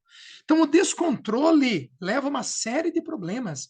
Essa é chamada fadiga da adrenal. Decorrência do quê? Desses problemas externos. Tá, então eu sou influenciado só por fatores externos. Não. A dopamina, serotonina, endorfinas, elas estão ligadas a questões emocionais, a relacionamentos, a bons pensamentos. Veja, os principais receptores de dopamina estão no sistema nervoso central, sim, de serotonina. A segunda célula que mais tem receptor para dopamina, células do sistema imunológico. Aí, infelizmente, muitas vezes ficamos assistindo notícias ruins e informação ruim, e vamos conversar com alguém, aquela pessoa só me fala só de situações ruins o tempo inteiro. O que essas situações ruins acabam fazendo com o meu corpo? Diminui a produção dos hormônios bons, vamos chamar assim. E eu acabo fazendo com que o meu sistema imunológico fique afetado por isso. Porque em vez de eu produzir dopamina, eu começo a aumentar a produção de adrenalina, de noradrenalina. E eu diminuo a ação do meu sistema imunológico. E as doenças começam a aparecer devido a essas coisas que a gente acaba enxergando de ruim o tempo inteiro. E finalizando hoje, turma, a teoria polivagal. A teoria polivagal, ela vem de Ponges, em 1995, tá? Então, é um grande cientista, trouxe um pouco do que ele é, né?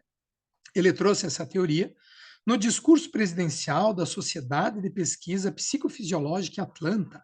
Então, veja, a gente está falando de um cara muito bom dentro de estudo de sistema nervoso.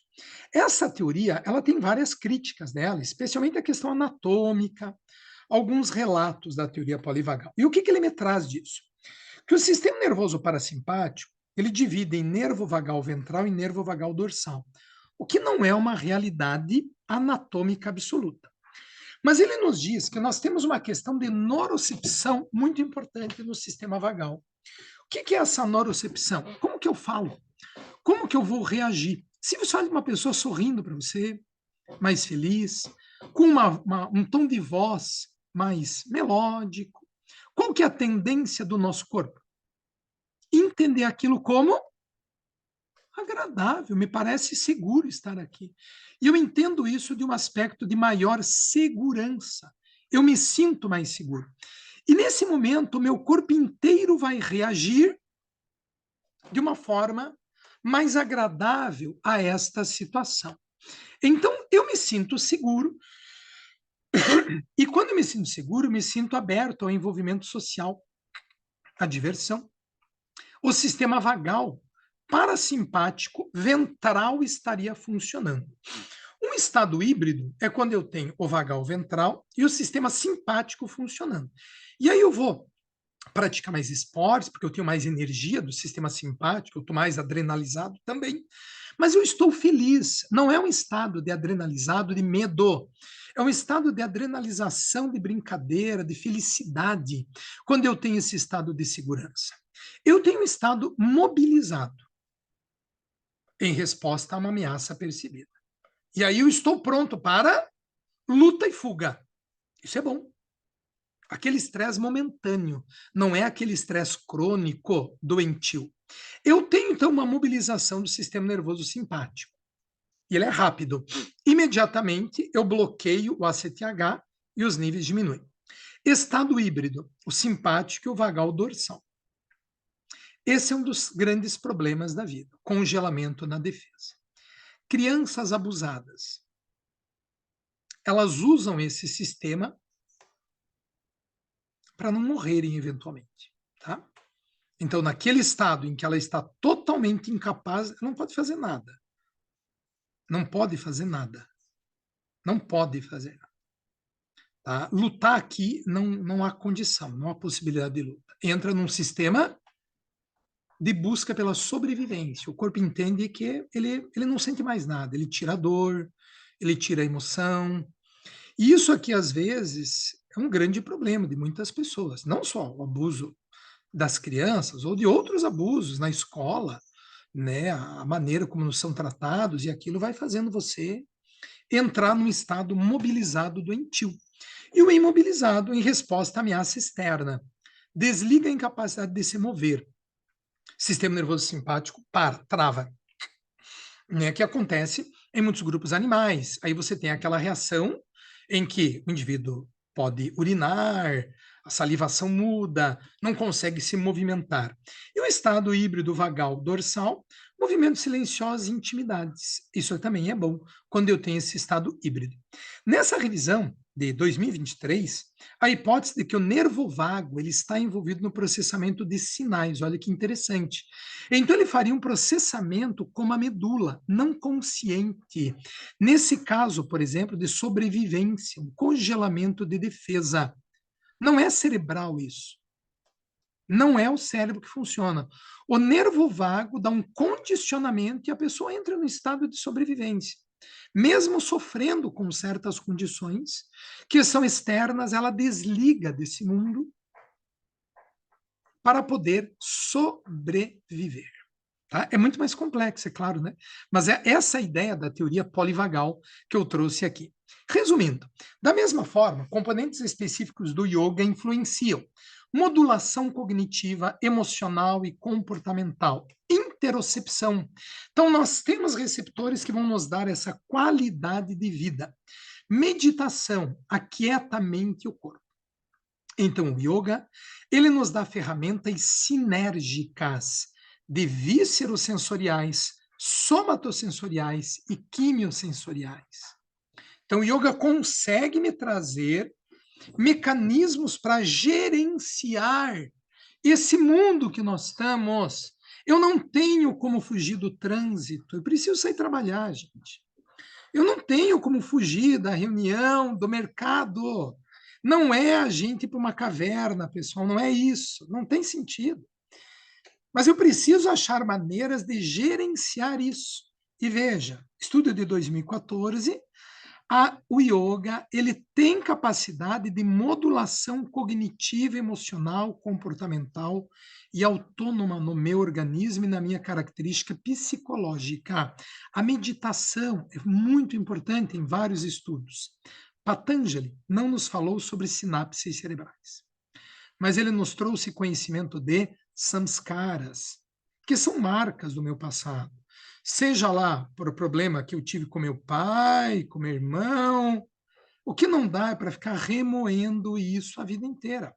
Nós precisamos sublimar isso. Por isso as terapias, terapeutas competentíssimos que podem te ajudar a você ter uma vida melhor, uma vida mais adequada, mais agradável. Tem um trauma de água, porque, sei lá, eu, quando era pequeno, caí numa vasilha, num balde e quase morri afogado. Né? É uma marca que ficou. E aquilo me traz traumas de repetição constante e tantos outros que podem ter. Samuel, que tem aspectos de terapia aí, pode trazer, não é a minha área de forma especial, mas o yoga pode, de forma geral, nos ajudar na eliminação desses sanskaras, nesses nós que a gente tem dentro do nosso corpo. De acordo com Patanjali, nossa mente são influenciadas por esses fenômenos. O nosso corpo é influenciado. Manter a mente negativamente condicionada. Então, a gente tem que se livrar desses condicionamentos negativos. Transtorno obsessivo compulsivo, dependência de álcool, dependência de droga. Esse trabalho de 2016, encontrar maior volume de massa cinzenta em regiões do cérebro, como córtex, em praticantes de yoga, em comparação a não praticantes. Ok, e aí? Esses trabalhos de yoga podem ajudar sujeitos que sofrem de subordinações químicas. Não só o que ele trouxe no trabalho, ele fez um trabalho especificamente relacionado ao transtorno obsessivo compulsivo, mas não é só isso.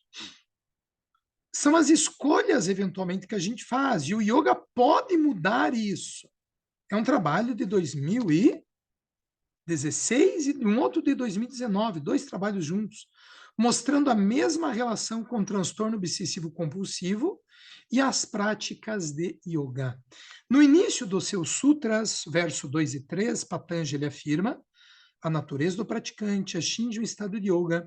Ele contempla a sua própria natureza, o estado em que não há condicionamento. O Sutra 2, Yoga Chitta Vitrine Rodara. O Sutra 3, Yoga Dastu Swarupe Vastanamam, aonde a gente leva o corpo e o pensamento para um único momento. Isso é yoga. O yoga não é asana. O yoga é manter a mente em um único ponto. Os asanas ajudam, são muito legais, são muito importantes, fazem parte do sistema óctuplo de Patanjali, yamas, niyamas, asanas, pratyahara, né? Meditação. Técnicas de relaxamento são estabelecidas no manejo de pacientes cardíacos durante reabilitação. 11 práticas de yoga, basicamente cardíacos, usando método Iyengar. 7 mulheres, 4 homens, idades.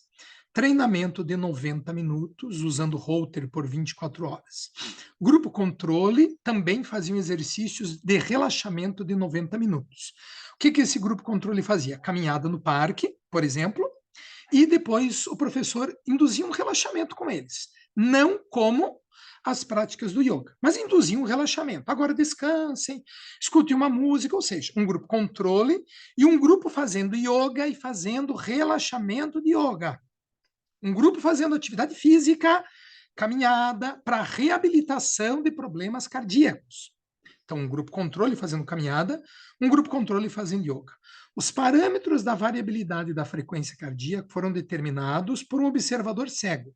Ele não sabia o que ele estava lendo. Ele simplesmente tinha dados na mão dele. E os resultados? Aumento dos parâmetros da frequência significativamente maior durante os exercícios de yoga do que o parâmetro do grupo controle. Tá? Então, ok. Atividade física é boa. O que eu procuro dizer? Eu até escrevi um trabalho sobre diabetes e sarcopenia também. O ideal é fazer as duas coisas, porque a atividade aeróbica ela também traz benefícios que o yoga não traz. Então, o ideal é você associar as coisas, mas é claramente mostrado em trabalhos os benefícios do yoga para o sistema cardíaco, para o sistema de relaxamento do corpo e para a melhoria da qualidade de vida. Além disso, vários estudos sugerem que a prática de yoga reduz a atividade do hipotálamo e hipófise, níveis de cortisol diminuídos, reduzindo assim os níveis de estresse. Eu sei que isso que eu estou falando é quase que chovendo molhado, nós sabemos que o yoga faz isso, né? Eu só estou referenciando isso. Uma vez que reduz os níveis de GABA. Voltando lá para trás, lá nos slides anteriores. GABA está relacionado à atividade da amígdala, que ativa o quê? Depressão, ansiedade. O que a Mirelle conversou comigo ali no começo. A yoga diminui GABA. Portanto, reduz a ansiedade, reduz depressão. Tem efeito potencial no desenvolvimento de calma e tranquilidade, ou seja, tem um efeito ansiolítico. Intervenção de estilo de vida baseado em yoga, meditação, aumenta a neuroplasticidade. Olha que maravilhoso isso. Aumenta a capacidade de neuroplasticidade. Transtorno depressivo são subótimas, não se tem uma resposta muito eficaz. 12 semanas, 58 pacientes com transtorno depressivo. Nesses eventos, o que foi medido? Fator neurotrófico derivado do cérebro aumenta. Esse fator neurotrófico derivado do cérebro, ele é produzido na suprarrenal, hein? Produzido na suprarrenal. Quando a gente é bem pequenininho, até 6, 7 anos, ele é bem baixo. A partir de 8, 9 anos, ele começa a produzir, aumenta. E esse hormônio, ele estimula a neuroplasticidade e neurogênese do nosso corpo. Tá? Então, ele vai sendo produzido. E o yoga aumenta a produção do BDNF. Aumenta a produção. Então, aumenta a neuroplasticidade. Aumenta a memória no hipocampo. Aumenta as características do cérebro. Aumenta a massa encefálica, como em outros trabalhos foi mostrado ali. Aumento do DHEA, a desidroepidotestosterona. Esse hormônio, ele aumenta no nosso corpo ao longo que vamos aumentando a vida. O pico dele é aos 20 anos, é provavelmente o hormônio mais abundante na corrente sanguínea, e na medida que ele vai diminuindo, aumenta a produção de cortisol, e inversamente diminui melatonina, diminui o hormônio de crescimento. Vamos lá? Yoga aumenta a produção do DHEA, aumenta. Aos 50 anos, ele é bem baixo, em torno de 15% a 20% só do que ele foi produzido lá aos 20 anos. E o yoga aumenta a produção desse hormônio. Aumenta os níveis de sirtuína. A sirtuína é uma enzima que promove desacetilação de estona. Bem, aqui a gente entra no nosso rejuvenescimento, vamos chamar assim, tá? Não que isso aspectos físicos, mas de qualidade de vida interna, melhora a estrutura celular. Veja, existe uma coisa em biologia chamada epigenética. Fatores externos que modificam genes. E esses fatores externos, muitas vezes, é a acetilação de estona. Então, eu ligo um grupo acetil na estona. E essa enzima, a sirtuína, ela desacetila. Então, ela melhora a qualidade do gene. Melhora a qualidade do gene. Alimentos verdes, como brócolis, couve, cebola roxa, levedo de cerveja, são ricos em sirtuínas. Revesterol apresenta qualidade boa de sirtuínas, que melhoram, portanto, a atividade celular. Melhora a atividade de telomerase. A telomerase é a enzima que aumenta o tamanho dos telômeros, que são estruturas do cromossomo. Eu também tenho isso lá no meu Instagram. Posso pôr para vocês? Vou pôr lá no grupo, se vocês não se sentirem mal, para vocês verem alguma coisa que fala de capacidade de envelhecimento. Como envelhecer de forma saudável, mantendo telômeros, mantendo mitocôndrias das células funcionais. Diminui nível de cortisol, a interleucina 6 está ligada à oxidação e à inflamação celular. Então, esse trabalho, ele mostra exatamente o mecanismo bioquímico da estrutura das células, melhorando a nossa qualidade de vida. E eu trago aqui os cuidados para encerrarmos por hoje. Muitos praticantes de yoga, principalmente os não avançados, sofrem mais com asanas, né? E aí a gente tem que tomar cuidados, né? Nas experiências, nem todos têm a mesma capacidade. E o que a gente não deve fazer é fazer com que isso se torne algo aversivo, não aversão. Nem todo mundo respira do mesmo jeito, nem todo mundo fica com a perna esquerda levantada, direita na mesma posição. Não trazer isso de uma forma que o sistema nervoso identifique isso como sendo um problema. Sorria para esse paciente, para esse teu aluno. Diga para ele que é normal, tá tudo bem, tá tudo bem.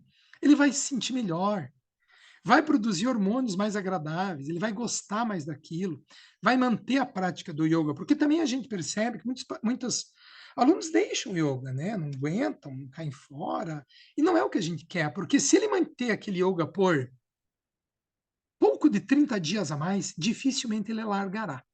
Né? Eu tinha uma professora que dizia que quando eu enxergo, eu não tenho como desver. O que eu vejo, não tem como desver. Né? Mas às vezes aquilo se torna algo ruim. E a gente não quer que se torne ruim, a gente quer que se torne bom, né? Vejam, e o mais legal do yoga também é que tudo isso junto, o asana, pranayamas, meditação, é tudo numa mesma sessão. E a maioria dos trabalhos, eles tentam isolar algo, o que é muito difícil isolar. E é nós, quando praticamos yoga, fazemos o todo, que é o certo, né? Porque nós também sabemos que o resultado de todo o sistema é muito maior do que a soma das partes isoladas. Só meditação, só asana, só pranayama, ok, tá muito bom, que é o que a maioria dos trabalhos tentam fazer. Mas quando eu consigo fazer o todo, nós temos resultados muito mais eficazes. O yoga é um sistema de autorregulação, atividade sensorial diminui, surge sensação de internalização profunda, cesso diminui a projeção dos órgãos dos sentidos, e o praticante experimenta pratyahara, abstenção de sentidos. O yogis tem efeitos cognitivos positivos. Avaliação negativa, emocional, menos ruminação, menos inflamação, menos tensão muscular, menos dor. E quem sabe a gente consegue evidenciar uma experiência de samadhi, né? Eu sei que estou sendo aqui muitas vezes assim, mas samadhi, gente, eu também penso, tá? Que não é uma experiência transcendental, não. Samadhi é a gente poder estar batendo esse papo hoje, tranquilos, respirando bem, estando num estado de felicidade. Samadhi é a gente almoçar agora e ter uma alimentação boa, adequada, rica em energia prânica. Isso é Samadhi, no meu pensamento, no meu ponto de vista. Gente, eu agradeço imensamente pela presença de vocês. Mais uma vez, obrigado. Desculpe a aula longa, eu sei que é muita coisa para falar, mas eu tentei ser aí o mais adequado para poder trazer alguma coisa aí, uma boa experiência para vocês dentro de fisiologia, de biologia, fisiologia do yoga de um modo geral. Muito obrigado, gente. Qualquer dúvida, estou à disposição para esse bate-papo que a gente pode continuar aqui ou qualquer outro momento.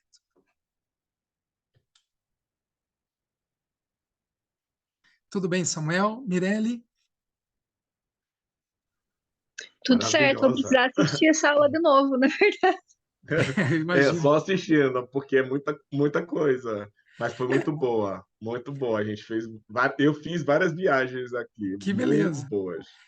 Eu acho que esse é o principal Gratidão. objetivo, a gente fazer um pouco dessa viagem, né? Ninguém precisa guardar tudo isso, decorar isso, né? Não é porque eu também decoro isso. 30 anos dando aula disso, você acaba aprendendo, não tem como. Mas não é o objetivo guardar, o objetivo é a gente abrir essas conexões, né? Perceber a beleza disso tudo, nos aprimorarmos, entrar numa aula de yoga, nós terapeutas, professores, com uma segurança muito maior. Porque o aluno não precisa saber disso, né? Mas nós sabemos, a gente transmite isso com mais facilidade, não é verdade?